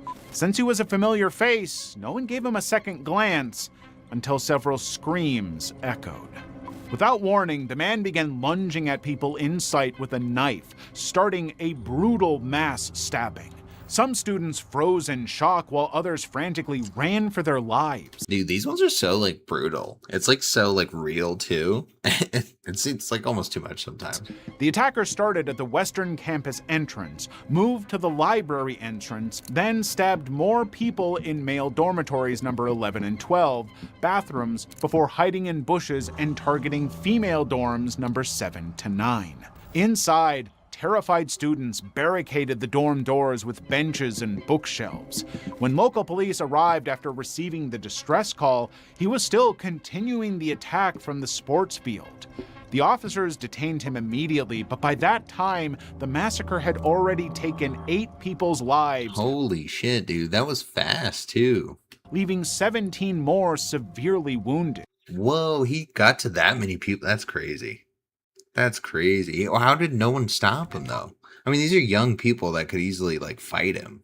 I know he has a knife, but you guys outnumber him. Surprisingly, in custody, he confessed without hesitation, and that's when another disturbing reality unraveled. The man was identified as Xu Jiajin, who had graduated from that same institution in 2024, but he had failed to receive his diploma because of poor grades. Beside that, he had been unhappy with the low pay. Bro, I mean, yeah, you didn't pass. I feel like you can be upset about that, but that's not like take revenge. During his internship. As his frustrations became unbearable, he returned to campus on November 16th, 2024, and like every responsible adult avoiding responsibility, he wanted the Institute to pay for his life going badly. But on the contrary side, several people on the internet called him a self-proclaimed Maoist. They suggested the attack was his own personal act of rebellion. And that was reinforced when the officers found a confession letter in his bag where he explained his situation and wrote, "I hope my death can bring progress in labor laws," along with a particular phrase, "Long live the proletariat." Apparently, the attacker So it was really deep then. This guy was actually like really thoughtful and deep. Had planned to hurt everyone for revenge and take his own life in the end. By chance, after being arrested, he was charged with intentional and ultimately received a death sentence. So in a tragic way... I mean, that should be so much more common, dude. Yeah, they were just sentenced to death. Oh, they killed somebody? Yeah, they were sentenced to death. Not 15 to whatever, and then maybe this. Laney, what's up, Laney? unlocked. What made this situation so strange is that no one had heard anything, but the security cameras had captured the terrifying reality. 8 hours ago, on the night of February 4th, 2022, a man named Jimmy Singh parked his red rental car and calmly walked toward the villa. Ooh, red is not the move. Red is not the move. Isn't red the color that gets pulled over the most? And it's a rental car? I feel like you're just going to have a bad time. Because they're going to pull you over and you'll be like, oh, it's not my car. It's a rental. And then it's just bad from there. But the moment he stepped They're going to think you're like trafficking humans because, you know, that happens, which is crazy. Humans suck. Inside, he knew something was off. Two men suddenly came around the corner and fired 19 shots at him, killing him on the spot. Later, the investigation revealed that the killers had arrived in Phuket 2 months ago to keep an eye on him. On February 2nd, one of them placed a GPS tracker underneath Jimmy's car. Now, this dude kind of looks like an assassin of some sort, so I could see it. I don't know what background that would be like, you know? I'm bad at telling people's where from thing. As a result, by February 4th, the day of the attack, they knew exactly where Jimmy would be. We Cafe for lunch, and after that, back to the hotel. That kind of looks like a nice cafe, though, Cafe. you know? You get like a nice avocado something there. Salad and coffee. Okay. I don't know if I'll ever drink coffee with salad or eat salad with coffee. That's just ridiculous. For lunch, and after that, back to the hotel. So they waited for the perfect moment to strike. However, at 7:54 p.m. that day, the CCTV cameras captured them again. They were dressed too casually, carrying a backpack to blend in. Twinning it up. Like, what? It's suspicious. Tourists heading to the beach. And after the attack, they were gone. When the police dug deeper, they discovered that the killers hadn't even checked out of their hotel. In fact, they had left their clothes in a bin somewhere along the way and left the guns in the shallow water of Chalong Bay. Eventually, the ballistics matched. But those killers not only left Phuket, but also moved to Canada. So the police had to issue warrants via Interpol. Okay, well, they had a plan. Yeah, that's cool. Yeah, you gotta wear the right outfit. Like, you gotta blend in. They were like trying to blend in. That's not how you do it. However, 15 days later, one of the killers, who was identified as Matthew Leandre Ovide Dupre, was finally arrested in Alberta. But the other man, he got kind of a weird build. Leandre Ovide Dupre, was finally. Look at that, and the fit. Like, what was his day gonna be arrested like? in Hitting Alberta. the pool? But the other man, Jean Carl Larkamp, died in a plane crash near Ontario in April the same year before he could be caught. In the end, Matthew was extradited to Phuket and charged with premeditated. But well, the other guy, it's just like a universe death sentence, you know? That just kind of happens, I think. You know, the universe doesn't like when you it's karma, right? Isn't that what it is? Why did they want to kill Jimmy Singh in the first place? It was See ya, holy cannoli. You're awesome, by the way. Thank you for tuning in. Revealed that he was a key player in the ketamine syndicate with the code name Slice.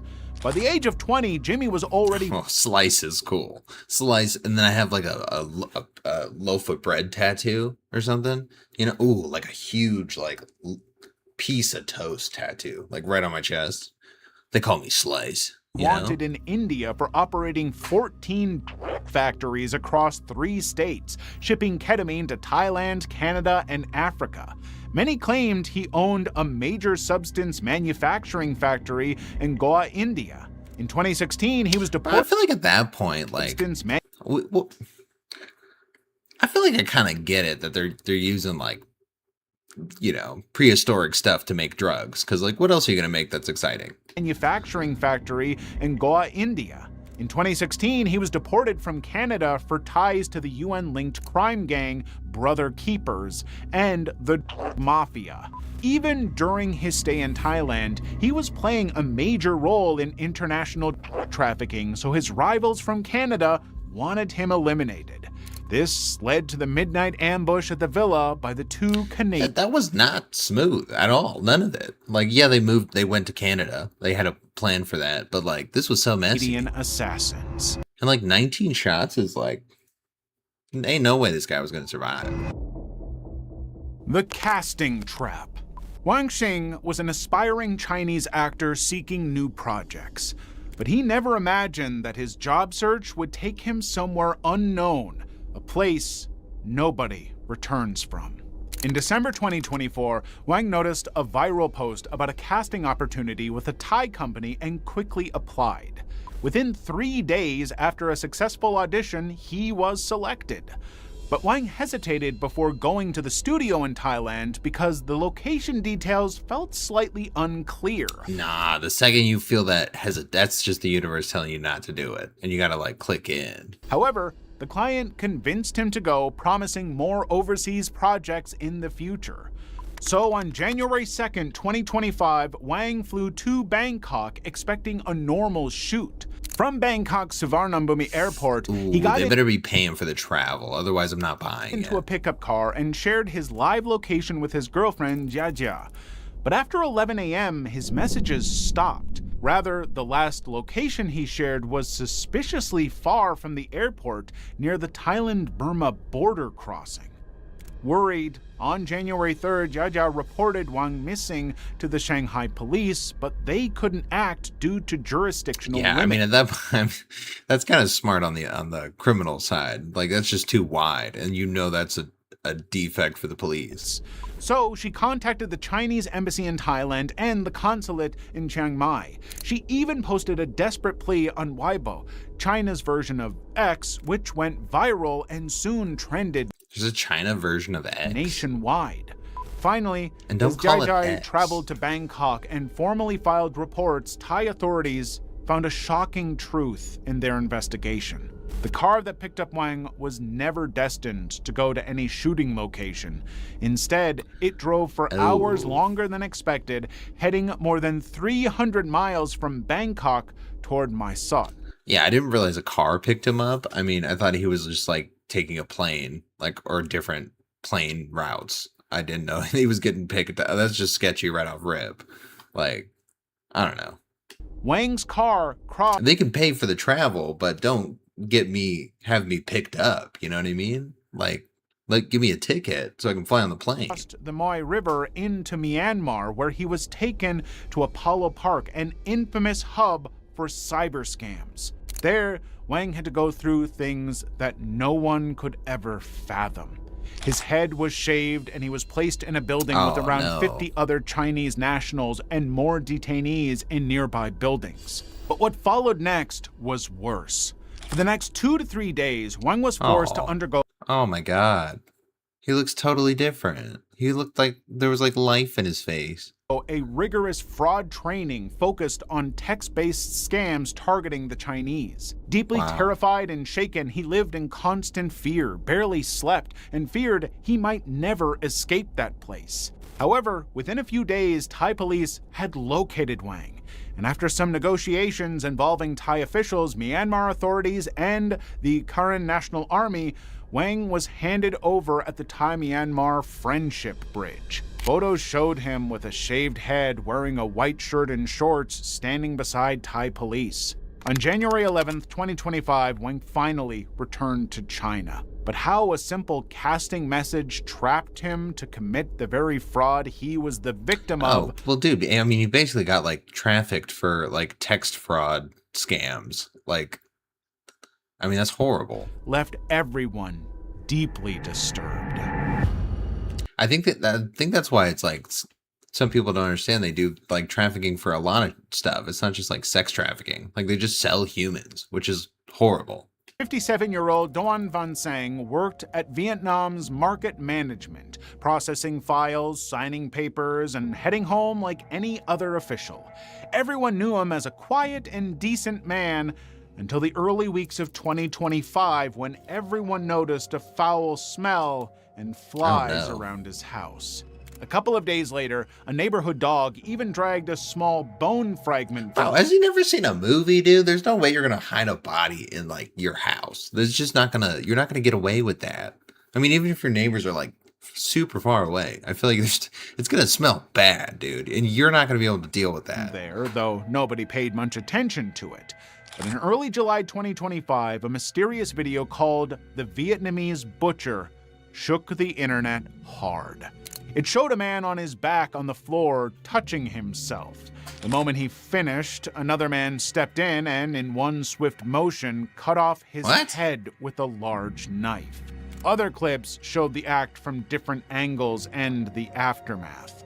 The body was carved up with butcher-like precision, parts piled, organs separated to prepare a traditional Asian dish from them. A longer version of the video showed a rehearsal of this. In it, the killer, wearing a cheap Anonymous-style mask, ran the blade along the victim's neck and feigned a few strikes. The victim knelt with his head on a block, and at one point he lifted his head to briefly hug the killer.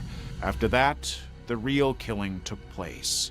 Even the description of it sounds too sick to listen to. Visually, it's way too graphic to show on YouTube, involving scenes of dismemberment and cannibalism. But we recovered some audio.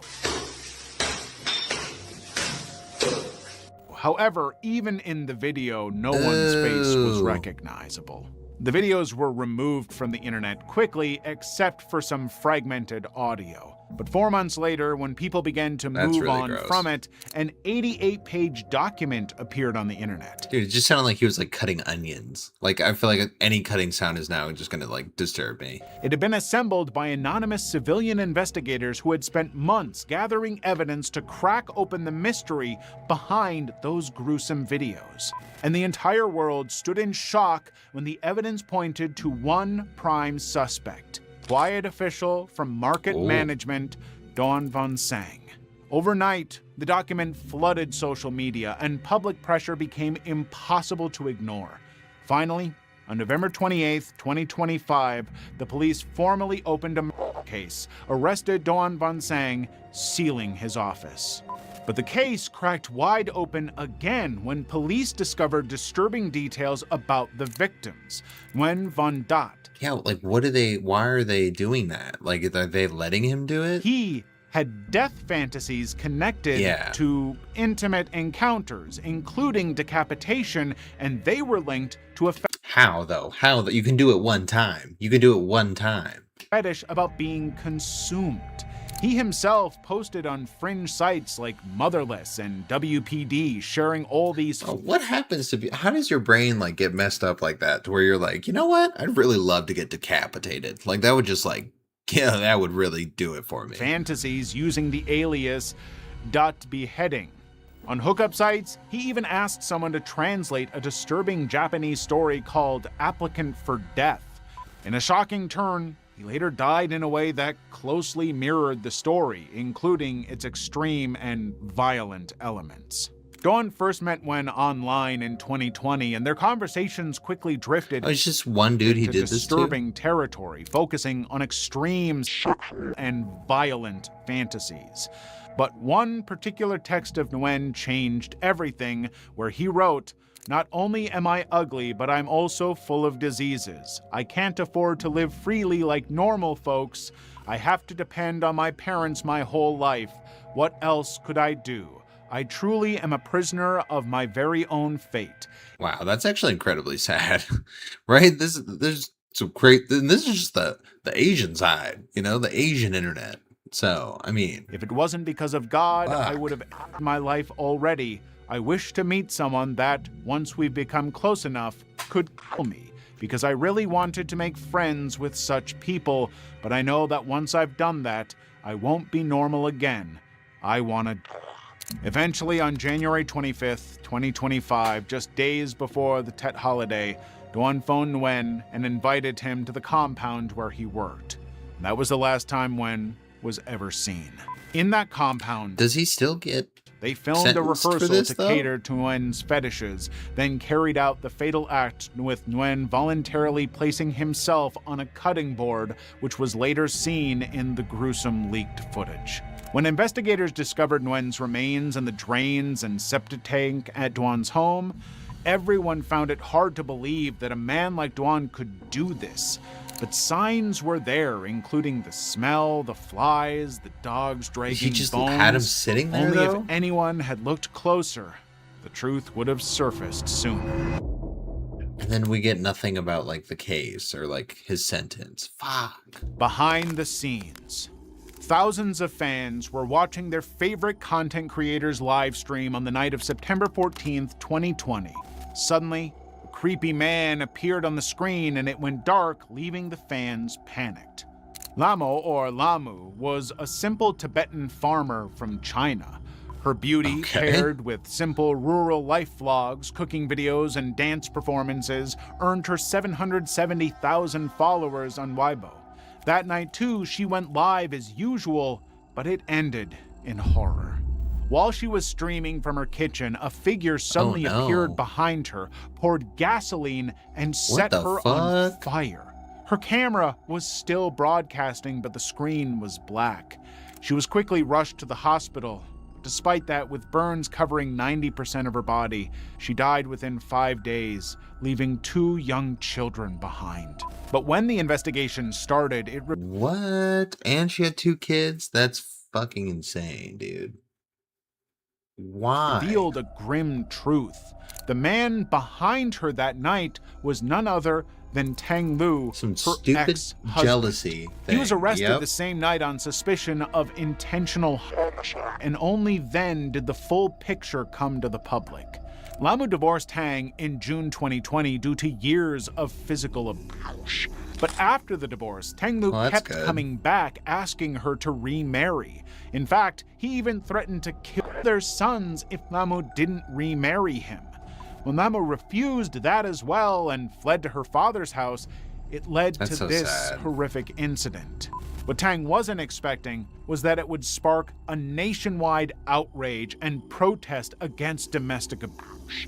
Lamu's social media account became a protest symbol for countless Chinese dude, women all she wanted to do was get away from it, and she literally couldn't. who had endured the same trauma. In October 2021, Tang Lu was eventually sentenced to death. But that wasn't the end of it. Dude, do they do that here? Do they just sentence people to death? Like, I feel like that's so simple. I feel like we should be doing that more often.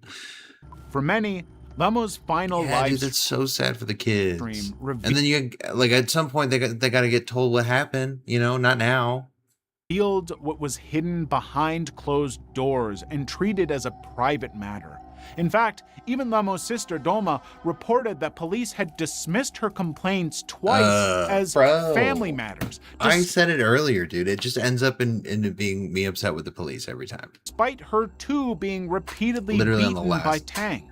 The only tragic part is that Lamu had to sacrifice her life for people to finally pay attention.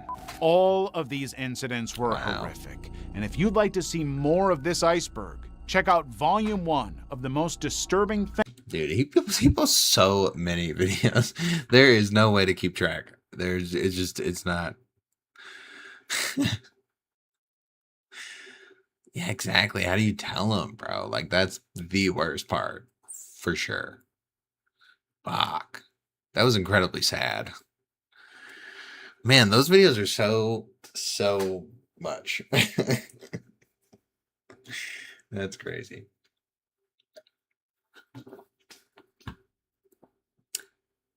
Next one. I'm probably gonna. Let me see. This one. There's no way I'm doing that one because it's too long. It's another Abyssal Detective video. And then these are done. That's probably fine. It's already 9:30. Holy shit. All right. I'm gonna pee real quick. So, like 30 seconds.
All right. Okay, this one is going to be super short. It's only 3 minutes long, so it might not even end up being a video. But anyway, Cruise Crane. This garage sale had no prices, only him. In 2001, there was a yard sale, and if you wanted to buy anything, you had to ask one man, the Price Master. What a fantastic way to do to do marketing. Like this is the Price Master. And the Price Master would just make up a number on the spot. Oh, okay. Well, he's just a piece of shit. He's just saying stupid prices. Never mind. There was really no system, logic, or price tags. A lamp could be $2 or $40,000, depending entirely on his mood. Kind of what it feels like to go grocery shopping right now.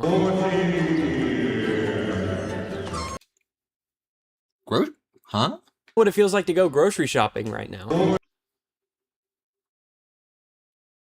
Oh, they just make up. Well, bro, I went to the store recently and eggs, dude, eggs are pretty cheap. I don't know if anyone, no one's talking about it anymore, but eggs are pretty cheap now.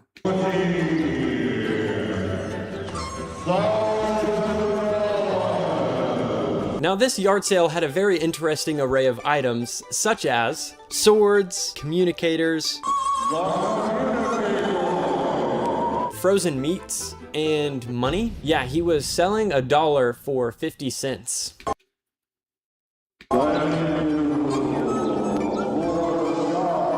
Dude, does he yell out any prices that are reasonable?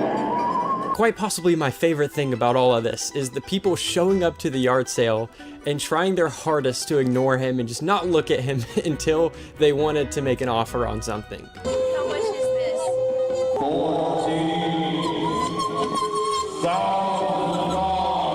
Now at first, this is, you got to be able to get called on the cops for this, though. This is just like a public disturbance. I mean, this is too much. It's a whole mic system. This just kind of felt like one big joke. But then the longer it went on, people started to realize the power that the Price Master had. Okay, now he's going up in price. I think he's getting annoyed. And no one could convince the Price Master annoyed. otherwise.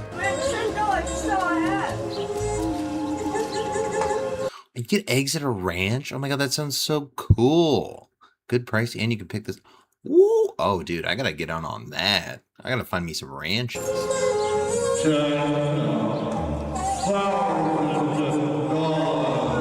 So, like, what the heck? No, dude, he's just unreasonable. He's just been unreasonable this entire time. As a joke, a satirical take on the bizarre world of garage sale haggling, where everyone thinks they can negotiate anything.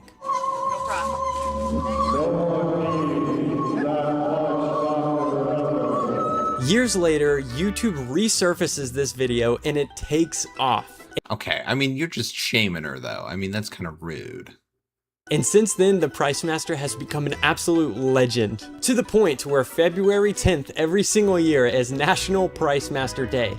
And in Denton, Texas, where the garage sale was originally held, they have parades, concerts. Y'all just too bored. I mean, this is like, nobody has anything else to get excited about. At the original Price Master house, and it becomes a whole community. Okay, this is cool. But never mind, this is cool. Event. What a legacy to leave behind. And the man behind it all was a guy named Nathan Austin. He was the guy screaming the prices at people. Unfortunately, in February of 2022, he passed away. It was on February 9th, which was the day before the 21st anniversary of the Price Master. Great guy. Nathan, you've left an awesome legacy behind. To do that much just for like a fun little gag, I feel like shows how much you would do for something that you really are passionate and care. Like, not like you aren't passionate about this, but like something real, you know? Like for the people that you love. And I hope that the day of the Price Master continues to be celebrated forever. Aw, well, that was actually a really wholesome video. I actually really enjoyed that. It may or may not be an actual video, but that was fun. All right. I don't know. Let me see. 22:15. That's okay. I can go to bed kind of late. It's fine. Jack Pembroke, can you profit from luxury buffets? I'm at the most expensive buffet in the United States, and all these rich... Wait a minute, why am I in 240 this entire time? I'm at the most expensive buffet in the United States, and all these rich people are here to have a nice, relaxing meal. But that's not why I'm here. I'm here to profit. Buffets... Dude, every time. Why would you go to a buffet to lose money? That shit's like $60 to get in there. Like, I'm gonna house the place, you know what I mean? Promise that all food and drinks, no matter how expensive, are all unlimited. But does this really make it worth it? Well, I'm gonna be eating and drinking a concerning amount at 3 differently priced buffets, all to find out, can I consume more than what these buffets cost me, equaling a profit? I mean, that's easy. That's easy. I mean, you could blow through $60 through like crab legs in no time, you know? Like, you could get the most expensive thing. And we're starting here in Las Vegas. And behind me is our first buffet, the Circus Buffet. Now, this is our cheapest buffet, which means it should be the easiest. But don't be fooled. Dude, Circus has gone downhill quite a bit. I mean, it is probably one of the worst casinos here. Like, nobody goes. It's like $50 a night, you know? There's just like creatures of the night that stay there, really. Our favorite buffets in Vegas. The Wynn Buffet. Ooh, that's some fancy shit, though. I've never been there. That's fancy. I would like that, though. I bet it'd be really fire. Wynn is so cool. I love the Wynn. It's just, I feel like cool people go there, you know? It's a little bit out of the way, but in the way at the same time. This place is cheap for a reason. This buffet has a 2-star rating. Yeah, the buffet has a 2-star rating? Some of the worst reviews I've ever seen from a place that sells food. Many people claim the food is unsafe, tastes like flavor. I did it, no. From a place that sells food. Many people claim the food is They're just joke. I mean, come on, look at the picture. The food is unsafe. I did a big poop. Unsafe, tastes like flavorless slop, and the whole place should be shut down by a health department. And I'm gonna eat there. Woo! The price for one person to eat. And you're gonna pay to eat there, though. It's not free. At this buffet is $30, which to me, eating $30 worth of food doesn't particularly seem like a huge challenge. Now eating $30 of flavorless slop, that might be close to impossible. So let's find out. Bro, I don't know. $30 seems really suspiciously cheap. I think I said 40 in the beginning. So I entered the Circus Hotel, and in order to get to the buffet, I had to walk through a beautiful casino. The smell of cigarettes and body odor is making me starving. Dude, it looks so old. They have like these old like pull machines. They don't even have those in the nice casinos anymore. Where the buffet is? Straight towards the back that way. Okay. Have you eaten there before? No. Thank you. Even the employees haven't eaten. Yo, he don't give a damn, bro. He don't get paid enough to care. And after taking a few wrong turns, I arrived at our first buffet. Just for one for the buffet. Have you eaten here before? Yes. Is it good? Yeah. Cool. Appreciate it. She obligated, though. She a little bit too close to it, you know? How's your day going? Good. I'm a hungry boy. To my taste and to my likes, I like it. Okay. All right. Thank you. Don't preface it like that. Just say that you like it. Don't do that. Don't make it so specific. Off rip, this place was pretty average. There was definitely some wear and tear, but nothing too alarming, and the tables were clean. I went to go check out the food options, and they had some pastries, classic breakfast food. Ooh, look at this. Were clean. I went to go check out the... Ooh.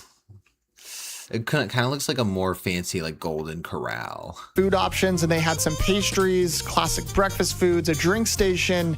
Most of the food stations seem to be under construction of sorts, but enough wasting time. I was... Dude, no ice cream? That's horrific. Here on a mission. Let's get in line. I loaded up my very first plate with a bunch of items and got ready to eat. Guys, the first plate of food... I don't know about breakfast at a buffet, though. You know, I feel like you just skip that. I mean, you don't go to a buffet in the morning. I feel like that's not the time for it.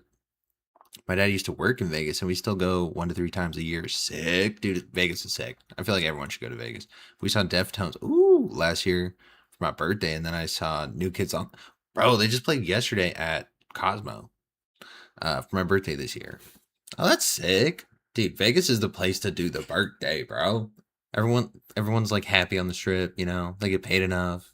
It's sick. Has been acquired. I decided to go with some eggs, bacon, a sausage, a beautiful looking waffle, and to go with it, a cup of orange juice. So the way these videos work, I don't know. It just doesn't look exciting at all. Like, what is this? How much would you say even? Like, how are you going to rank that? I feel like the amount you're saving is not worth the experience you're losing out on. Assign a value to each item based on what I think is worth it. And as always, I'm gonna try to be conservative with my pricing. I'll be honest, this food doesn't look necessarily expensive, so I'm gonna value this plate of food at $14. I think I would have threw the drink in and said maybe like 12. I think 14's. For the cup of orange juice, we'll say $1. All right. Ooh. Let's dig in. Let's try out the egg. 50, bro. I mean, nowadays, I think, yeah, sure. Here. Oh, not only is there like no flavor in these eggs, but the texture is like grainy. Yeah, dude, brunch. I feel like it is more like a brunch. Like you're full on doing breakfast right now. I feel like that's the problem. Like you're not gonna get good eggs at a buffet. They're just sitting out in a warmer thing. It's not like fresh cooked eggs. The bacon? And same for the bacon, bro. This is like continental breakfast at like the one of the, what do they call those? I forgot the name. Holiday Inn. Not bad. Sausage, also not bad. And the waffle. Guys, I can't believe I'm saying this. I mean, I was going to say that looked like a good ass waffle. You can tell off the texture. But I mean, that is an item that would do better in like a warmer. But I am awarding this waffle with the driest and soggiest waffle award I've ever had. It's not very good. Speed run time. Oh, maybe don't sit them in the warmer. Oh, how's that? Oh, never mind.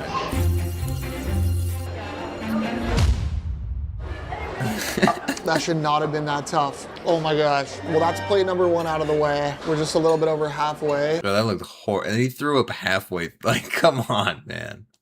That's nasty. Too profiting, which means I gotta have another plate of food. No lie, after that first plate, I had to make a bathroom stop. And I know this seems a bit dramatic. I don't think bodies work that way, bro. I think you gotta digest first. Thing that I just ate, but something inside my stomach was sitting like a cinder block.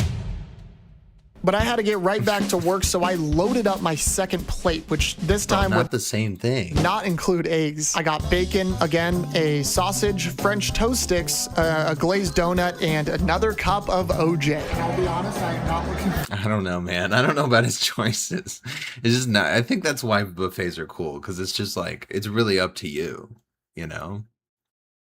Yeah, make your own waffles. I feel like that's what like the Holiday Inns have. Like, come on, circus. Y'all don't have no customization. Like, ain't nobody serving it to you. Like, that's part of the buffet thing. You know, even if you're gonna grab it yourself, they're like, you know, hey. Forward to eating this at all, but hey, you gotta pay the price to be the boss. Am I right? Let's get this over with. Wow. The French toast sticks are actually really good. I scarfed this plate down with everything that I had. Yeah, you know, they're probably like just brought in frozen though. Like they're not even made. And my stomach was not happy about it. Being that we were just $2 away from profit, I decided to see if I could find something small. I am struggling deciding what to pick because none of this looks appetizing. I am so full. Luckily, I found a few items that should work. All right, we're gonna finish it off here with a pastry. It just doesn't feel like $30 worth. It adds up to 30. You're not getting it's not worth it. And another cup of orange juice. I went with the orange juice. It's too much orange juice, bro. You're drinking like a gallon of orange juice here. Because I don't think my body can handle any more food, which is concerning because I have an even bigger lunch coming up today. Ooh, Let's give it a shot. A little dry, but that's not a problem because we got our orange juice. Am I right? Bro, that's what's making him sick. You got all that sausage and shit in there, mixing up with OJ. Done. That was way harder than I expected. I'm gonna get the heck out of here. That did not. I mean, should have shown like the line. Like, what did they? This is just that it? They just have breakfast. Love it. Love Circus Circus. Guys, I got my butt kicked. That was a lot harder than I expected it to be. But none of that matters because we freaking profited, baby. I don't know, man. 50 cents, just don't even spend the $30 to profit 50 cents. To burn off some calories that I've consumed and prepare my stomach. Oh, the Wynn is in this. For the next buffet. That, ladies and gentlemen, is the Wynn Hotel, and inside of it is our next buffet. Bro, I feel like that's the one that's been there the longest and still looks the nicest. Like, it's been there for a while. I think Wynn in the Encore too. The buffet at the Wynn. Whoever came up with that name. Ooh, priority buffet, seating. The buffet. Hotel guest room charge payment or priority seating and prepayment. At the Wynn. Whoever came up with that name, genius. Unlike Circus Circus, this buffet has a 3.7 stars, so I'm feeling hopeful. This buffet is also significantly more expensive, coming in at a whopping $66. There we go. I feel like that's what I would expect to pay at a buffet, and I'm going to get a $66 experience. When I could go to Circus Circus twice, and I'm still not getting a $66 experience. And that's before any upgrades. They also have an add-on which gives you bottomless drinks called the Endless Pour Package. For 33 goddamn dollars? Oh, like drinks. Ooh, you could get tore up at the Wynn buffet. You guys know I had to buy it. Ooh, and on a birthday. Ooh, I'd be going down on my birthday. Which means our total buffet cost. It is worth it. My brother loves the Wynn. Dude, 66, I'd throw it at him, bro. Take 100. Is now 99. Take it. Oh, wait, it moved? Which means our total buffet cost. Oh, with the drinks, it's 100. Bro, that's. Is now $99. Holy shit. Now eating $100. That's what I'm saying, dude. Holy shit. That's amazing. That's a deal. Of food on my own seems pretty much impossible, but here's the kicker. The food options are pricey. I'm talking crab legs, prime rib, lobster, and endless champagne. My favorite. Look, I don't know what I just signed myself up for, but what I do know is champagne is gross. I'm not going down without a fight. Do you drink champagne for the celebration, not for the champagne? A little dramatic. I made my way over to the Wynn, and I could feel a clear difference from the last buffet. This was wealthy. The inside was... Dude, Wynn is nice as shit. Beautiful. Almost as beautiful as the casino at the Circus Circus. Dude, mimosas is the move. What the hell are you doing with champagne? What are you doing with champagne? Mimosas. It's the brunch, like, key. It's too nice for me. I feel like I'm LARPing. Finding the buffet was a piece of cake considering this big sign that's... And it seems like he's there at a better time than this. I think he just wanted to get the Circus Circus one out the way because it's ass. Says the buffet on it. Hi, I have a reservation for 2:30. Thank you. This is not a buffet. I refuse to believe it. Oh my God. Going in with a fancy res to the buff at the Wynn. This is a little fancy. My goal is actually to essentially put you guys out of business. I'm trying to eat more than what I paid for the buffet. You can eat as much as you can. There we go, thank you. Thanks. Yeah, she's seen this before, and people have tried and failed. So much. I'm sure. I was escorted with a small group and was taken to my designated seat. Thank you. I've been sat at my table. This place is unbelievable. Before I start that looks so much better than Circus Circus. Holy, and it's not pink themed. Slamming food and champagne, I have to show you guys around. So first off, the sheer size and Bro didn't even want to show Circus Circus. It was that ass. Beauty of this buffet was nuts, but the food was even more nuts. They had prime rib, all different types of fresh pizza, a salad bar, which looked... Even if you're grabbing it, there's somebody back there making you feel like they made this shit, even though they probably did here. Surprisingly good. Tons of different desserts, sushi, one of my favorites, mounds of crab claws, and I'd just be going in on the sushi. Different desserts, sushi. That's just the whole point. I mean, y'all don't have much variety, but that's okay. Like I'll just take the whole platter. I'll take all 3 of these, and then you guys just come get me to get the clean plates. You know what I mean? It's massive. I've only done it once, and the food just keeps going.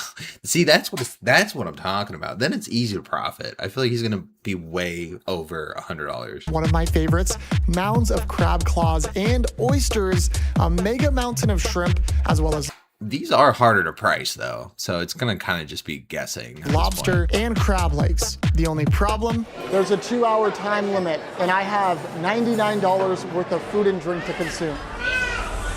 2 hours is generous. 2 hours is very nice. Rushed my way to get what was most expensive, the seafood, and I got a lot of it. Ladies and gentlemen, boys and girls, our first Yeah, I feel like your plate stacking's got to be a little bit better, man. I feel like you really gotta go more vertical with it. You know, save the walking so you're not.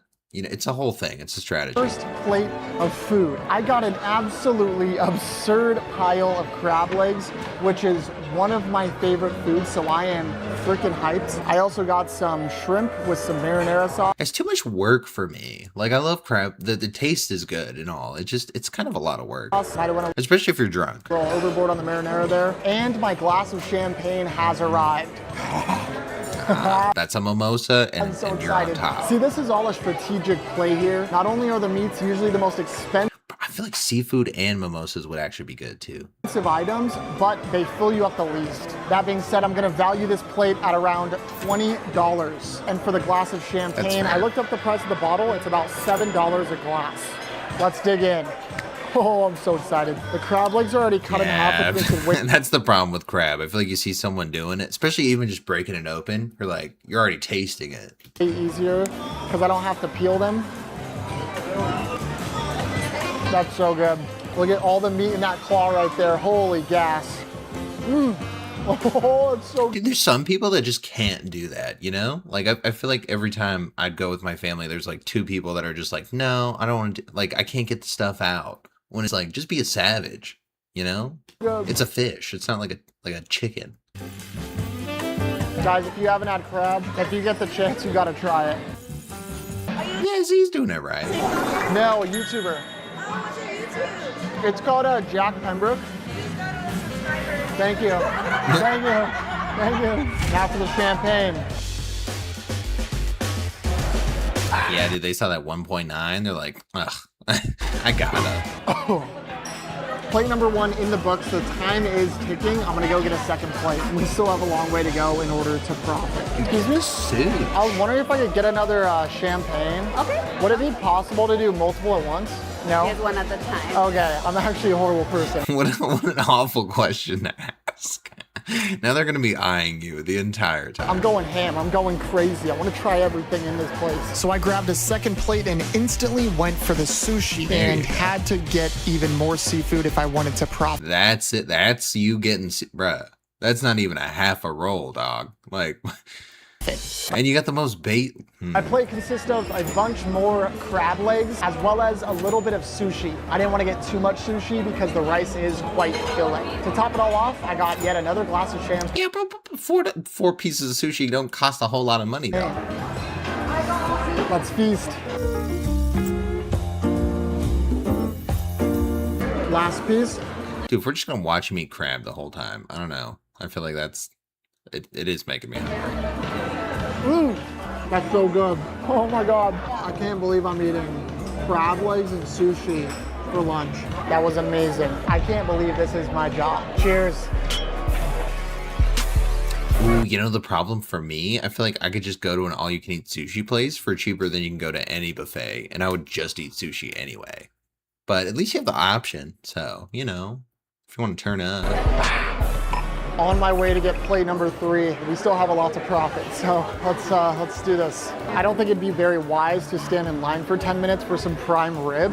I ended up waiting in line anyways. Plate number 3, I got some mac and cheese, this fancy looking fish. I don't know, dude. I just think I do buffets differently. Like, we would have hit the 100 in the first plate. And a ton of prime rib. Now, I've never had prime rib before, but apparently this stuff is very expensive, which is why I got a lot of it. On the side, I got this very fancy, awesome looking mixed berry. Ooh, that's actually cute as fuck. I would love that little glass. Juice. And of course, at this point, you guys know the drill. Another glass of champagne, baby. Hopefully getting this much prime rib wasn't a mistake. I am a little bit worried about that, but nonetheless, I am locked in and I'm ready to devour this food. Let's keep profiting. Dude, the eating part just makes me hungry. I'm good, how are you? I'm great. So I kind of interrupted you. Nah, you're good. I'm trying to profit. Yeah. I see all the videos. What's your name? Aryan. Aryan? Jack, nice to meet you. I know. Thanks, man. W Aryan in the chat, guys. Oh, finished. Yeah? I don't know, dude. Maybe I'm just on a different buffet level. Loot all into it, and I don't go down without a fight. So I'm not gonna be a little whiny baby and say that I'm full. I got stomach room for years, baby.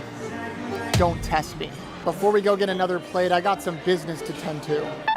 Dude, it does. Oh. Number 3, down the hatch. I thought he meant some business to attend to. I was gonna say it doesn't work like that. Baby. Yeah, dude, that was super nice. I was on my way. Really nice when people come up, so that's cool. Wait for I mean, he was on recording, but I feel like he'd probably be like that anyway. My 4th plate with that champagne kicking me in high gear. It was time to profit, and my choice of cuisine was clear. No, I love the crab. I get a lot of it. Dude, look how much fucking shrimp, dude. It's literally like piled up. I have no idea. I'm too scared. You know, yeah, go for a big ass claw. I feel like that would be cool and more expensive. Number 4, another huge plate of crab legs. If I can eat all these and get another glass of champagne in me, we're gonna be looking pretty good, I'm not gonna lie. That prime rib is sitting crazy in my stomach right now, but it's all a mental game. Okay, he's just gonna eat crab legs most of the time. And then he profits like a quarter, and he's like, we're good. Without me asking. Look, we might have profited, but we might as well.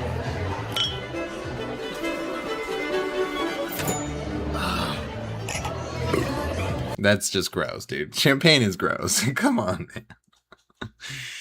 All right. I mean, it's easy to profit from a buffet, I feel like. Especially if it's a good one. Like, Circus would be tough. Ooh, this one's real fancy. 190. Wait, where's this at?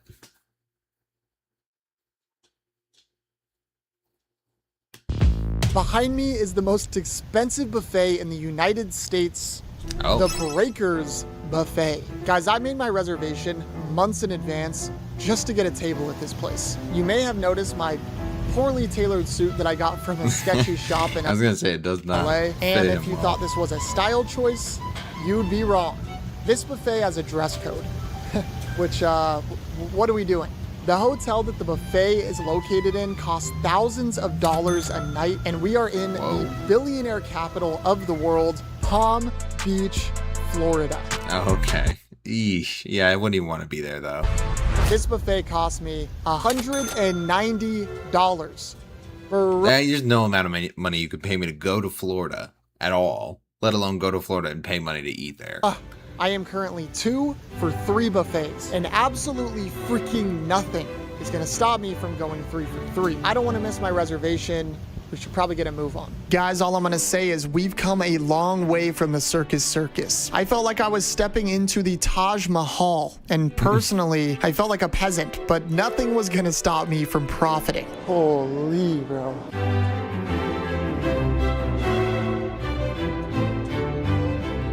It's only 12-3.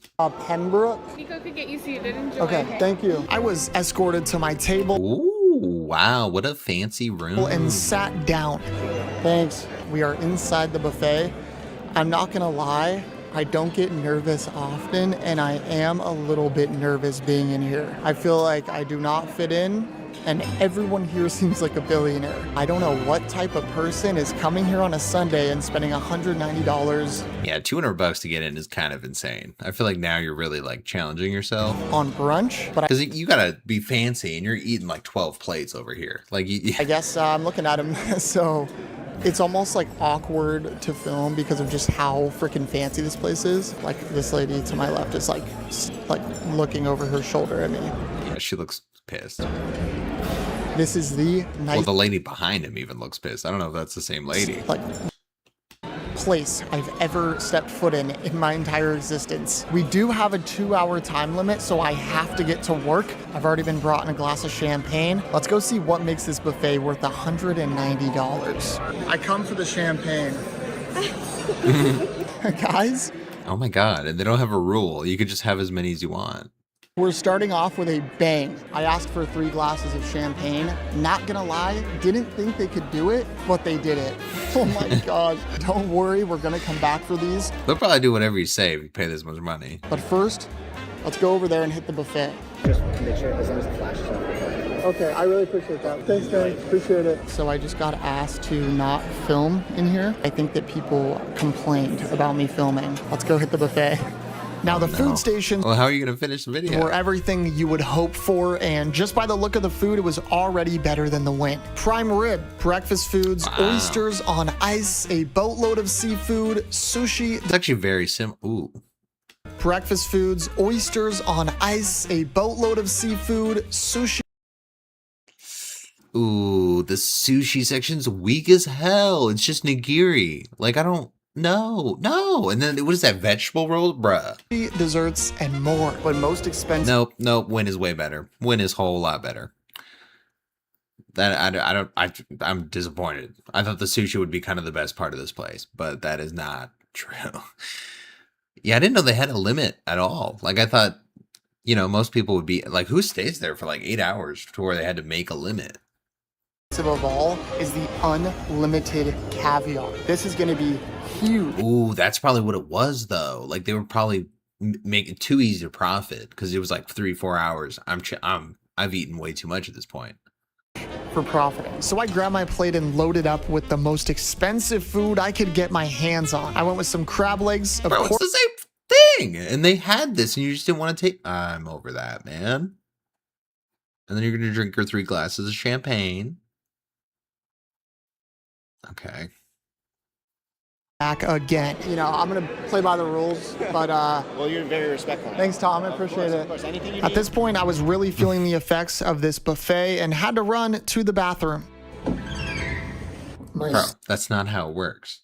That's not how it works. Stomach does not feel good. All I've had today is a bunch of seafood, champagne, and caviar. That sounds awesome.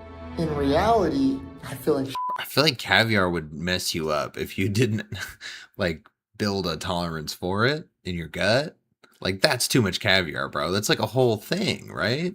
Of caviar. I'm gonna be honest, I don't know how I'm gonna get that down. That is incredibly overwhelming. The last thing I want to put in my stomach is caviar, but in these situations, you really don't have a choice. And as I'm saying this out loud, I'm realizing I'm probably the first person to ever complain about eating caviar.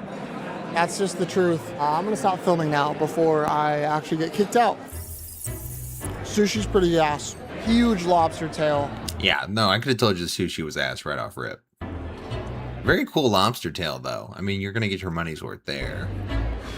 Yeah, this caviar thing might be the death of me. If you've never had caviar before, just imagine the smell walking past a fish market. If they condense it, put it into little sperm balls and made it salty. The only way to get these fish eggs down was yeah, dude, he takes way too many shots in the bathroom. Like every time he just has an excuse to go to the bathroom. With absurd amounts of sour cream to help mask the fishiness. Lock in. Guys, I absolutely destroyed this meal and washed it down with some more champagne.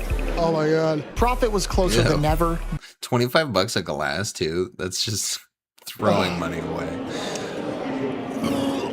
Everyone is looking at me. Let's get out of here. I got out of there. I just don't think it'd be worth it. I think the Wynn would be it. Because what is that, 3 times you could go to the Wynn buffet without the free drink thing? At least the alcoholic drink. That's the only benefit of that. Feeling questionable. But the question is, did we profit from the most expensive buffet in America? The answer is yes, surprisingly. And I don't know, dude. Not surprisingly. I feel like it's too easy to profit from a buffet. So that was a good video, though. I really enjoyed that. I didn't know I wasn't subbed to him. All right. And then I was experimental on that one. I'm just going to dump it. And the last one will be this one right here. for Scare Theater. A little bit older, but I liked the last one that was like 6, 7 years old. I forget how long ago it was, but it was pretty good. So this will be the last video, and then yeah. I don't know if I'll stream tomorrow though. I'm gonna say that, and then I'll end up streaming. I just don't know because my schedule's like changing weekly, so I don't really know like how to set it up. But anyway, I'm gonna pee one more time, and then I'll be doing the last one. Be right back.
All right.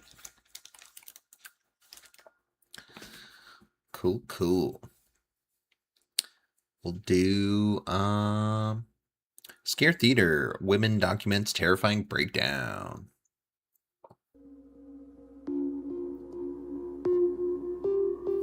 I gotta watch more of his new ones. These are all the old ones. What is the point of the pain scale if you are just going to be offered? Are we on 240? There we go. Couldn't read that for my life. I was wondering if you could talk about the case of... A baby aspirin, maybe cut in half, for saying your pain is 10 out of 10. This is Kelly Ronahan. You may be wondering why she is crying right now. Just take more. Just take more than baby aspirin. Well, the reason for this is that these are Kelly's legs. Oh, fuck. After her long battle with a devastating illness, her legs needed to be amputated. But the battle Kelly was fighting wasn't a physical one, it was a mental one. Let's take a look at how we got here. But before the video, I have a quick important announcement for you guys. Okay, sponsor. Sorry, bud. Hope it went well.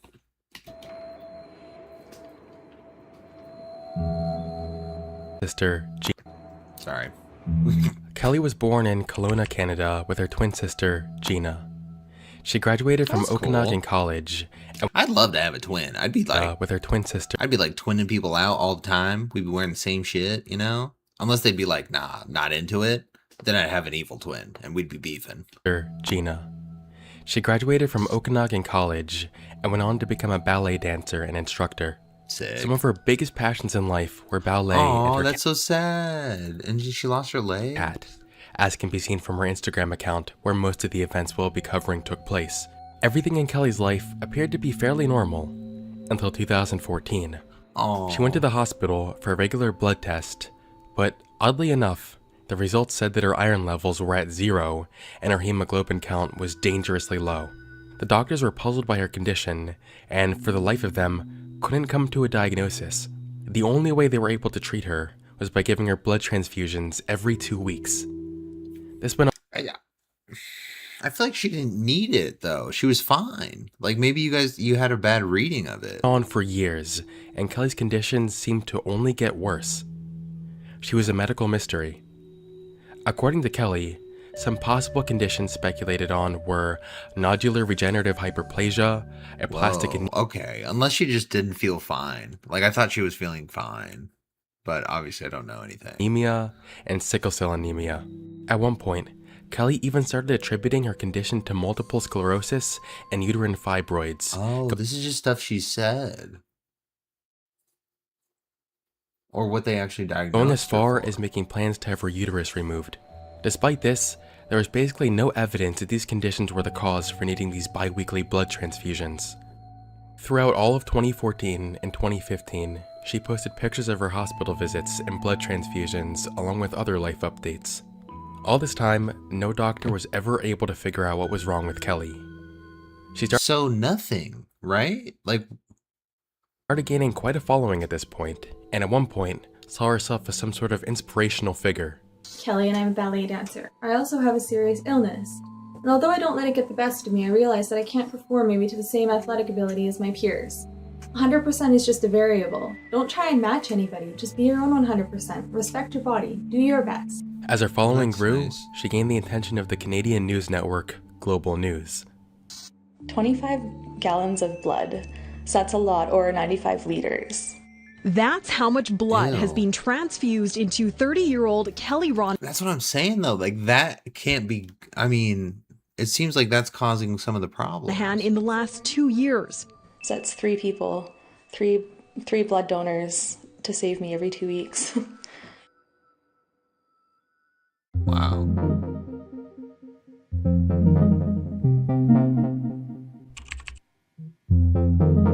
In July of 2016, her condition escalated again. She started reporting that she was experiencing seizures and, as a result, needed to be admitted to the hospital. People continued to give her support and applaud her bravery for being able to face all these difficulties. But in the middle of July, something weird happened. The doctors discovered that Kelly was faking her seizures and consequently discharged her from the hospital. That's what I'm, bro, it didn't seem legit. Like, it seemed like it was, like, mental. Like, you were just kind of, like anti-placeboing yourself. This came as a shock to Kelly's followers, and although most of them still continued to support her and donate blood to her, this was the first crack in Kelly's credibility. Oh no, dude. It's like hyping people up that have had, like, other issues. America's just as bad 11 months in, and I'm undiagnosed even with stage 3 kidney. But how do you know you have stage 3 kidney disease? Bro. Of course, you wouldn't want to judge her entire story based on one incident, but I genuinely think if you just think something long enough and have, like, a thought of that, like, whatever it is will happen. And if it is positive or negative, you know, that's up to you. But yeah, no, it's super cool that she's staying positive with it. But how did she end up losing her leg? Like, I feel like the hospital did it to her, you know, like, put these thoughts in her head that she has, like, no iron and she's missing this and that. Sure brought more skeptical eyes to her account. If she was being dishonest about the seizures, was she being dishonest about this mysterious blood condition too? No, I don't think she was. I think the hospital misled her. In some pictures Kelly posted, we can see that she has some really gruesome self-harm scars. I can't show them on YouTube, but trust me when I say they're pretty severe. Kelly claimed these scars are from years ago, before the blood condition even started, but the scars look fresher than that. It has been speculated that maybe she was purposefully bloodletting. This would explain why her hemoglobin count kept dropping so much in such that's why they couldn't understand what it was. A short amount of time for seemingly no reason. In 2017, I mean, yeah, at no point would you be like, maybe she's cutting herself. Like, you would never, like, that's not something a doctor would come on to. Especially if you don't tell them. Experiencing more medical issues. Her port that was implanted for blood transfusions became infected, leading to sepsis. She ended up getting her port replaced, but shortly afterward, it got infected a second time, leading to another hospital visit where she was monitored for 3 weeks. What happened next was the breaking point for a lot of people. In April of 2017, she went to the hospital again for an unrelated reason, and they drew blood from her. In this test, which she wasn't expecting, her blood level was miraculously completely normal all of a sudden. She wasn't happy about this, demanding another blood test, but the doctor told her that she wouldn't be receiving another blood infusion that day since she was fine. Everything's normal, and then you want another test, but everything shows 0 in your iron, and you don't want another test. She dramatically writes, "Okay, so I guess I'm a blood seeker? A freaking blood-addicted junkie trying to weasel her way into a psychedelic blood transfusion?" She tells us that after her appointment, she went and got another blood test on her own, and mysteriously, this time the report showed that her blood count was dangerously low again. If you're asking yourself, I wonder if she did something between these two tests to make her blood count drop this dramatically. Then you're not alone. Oh, maybe she's... This incident, in combination with the fake seizures, made people think that we may be witnessing a case of Munchausen syndrome. Munchausen syndrome, also known as factitious disorder imposed on self. Wanting to be like... Oh, okay. Yeah. I mean, especially once they know this, I feel like they should have better ways of, like, helping her. Is when someone intentionally exaggerates or fakes an illness.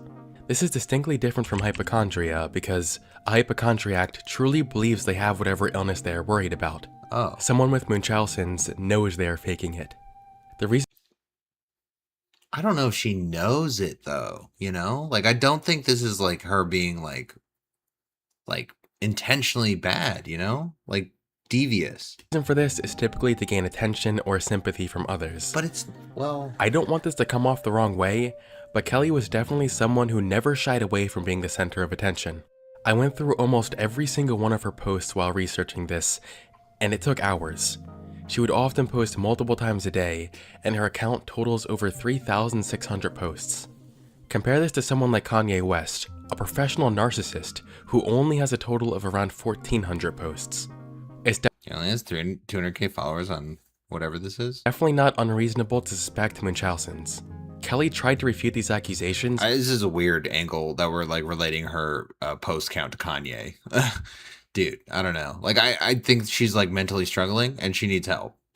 And she's not intentionally like doing this for attention. Like, I think she just doesn't know what else to do. She's just trying to express herself, and it's like I said, like, I think she was misled. His blood disorder miraculously cured itself.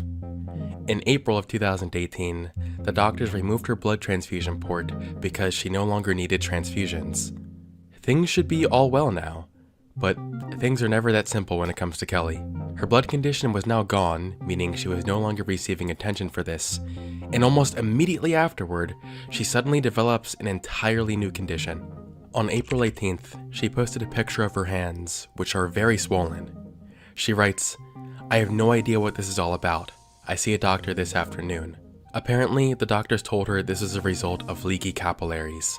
On April 22nd, she posted another picture of her feet, which are incredibly swollen, along with what looks like bruising. This started the rabbit hole of her new mysterious condition that doctors had trouble diagnosing. Throughout the next couple of months, Kelly takes us along on a ride as doctors do extensive testing to try and diagnose. All right, maybe she does know a little bit about what she's doing. This is like so long con. Like, this is going to take forever for her to like play this out, and she's just like down. And treat her. On June 30th, Kelly shows us a few text messages between her and her psychiatrist, who suggests this may be some sort of interaction with some of the medication she is taking.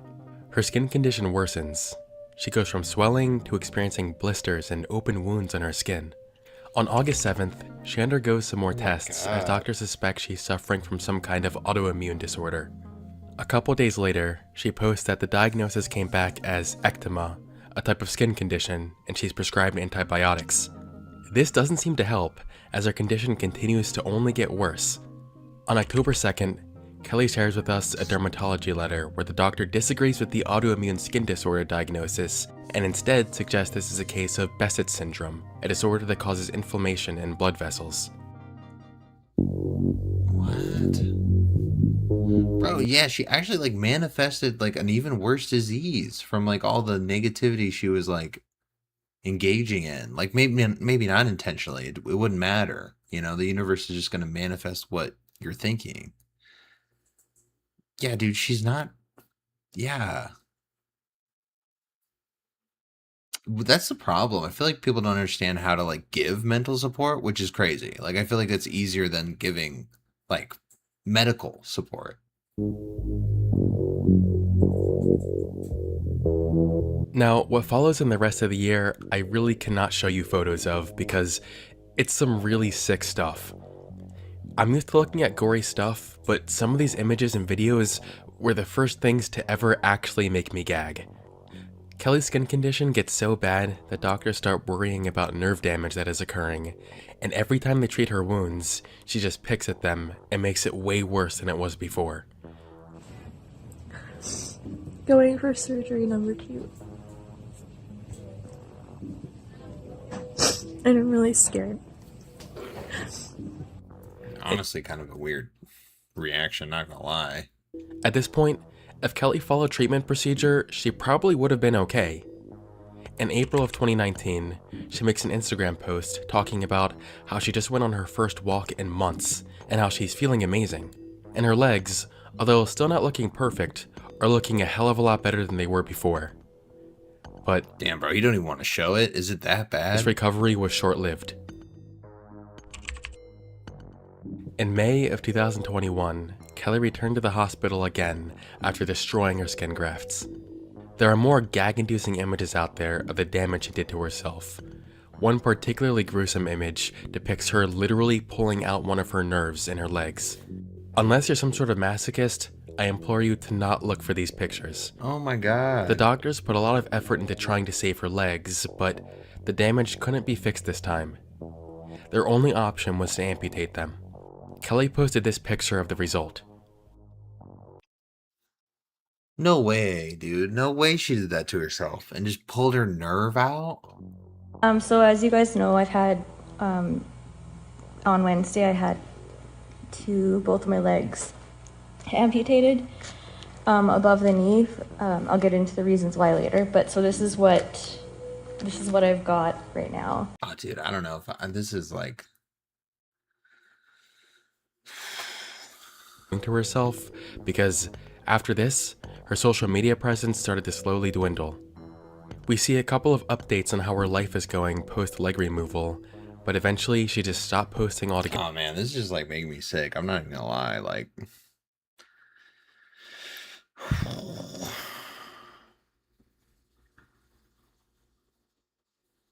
back to her childhood. She writes that Kelly has one of the worst cases of PTSD, accompanied by dissociative fugues that she is.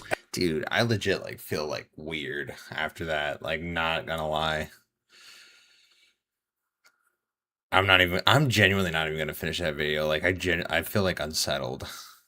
I'm really glad it's the end of it because I feel like weird right now. Anyway.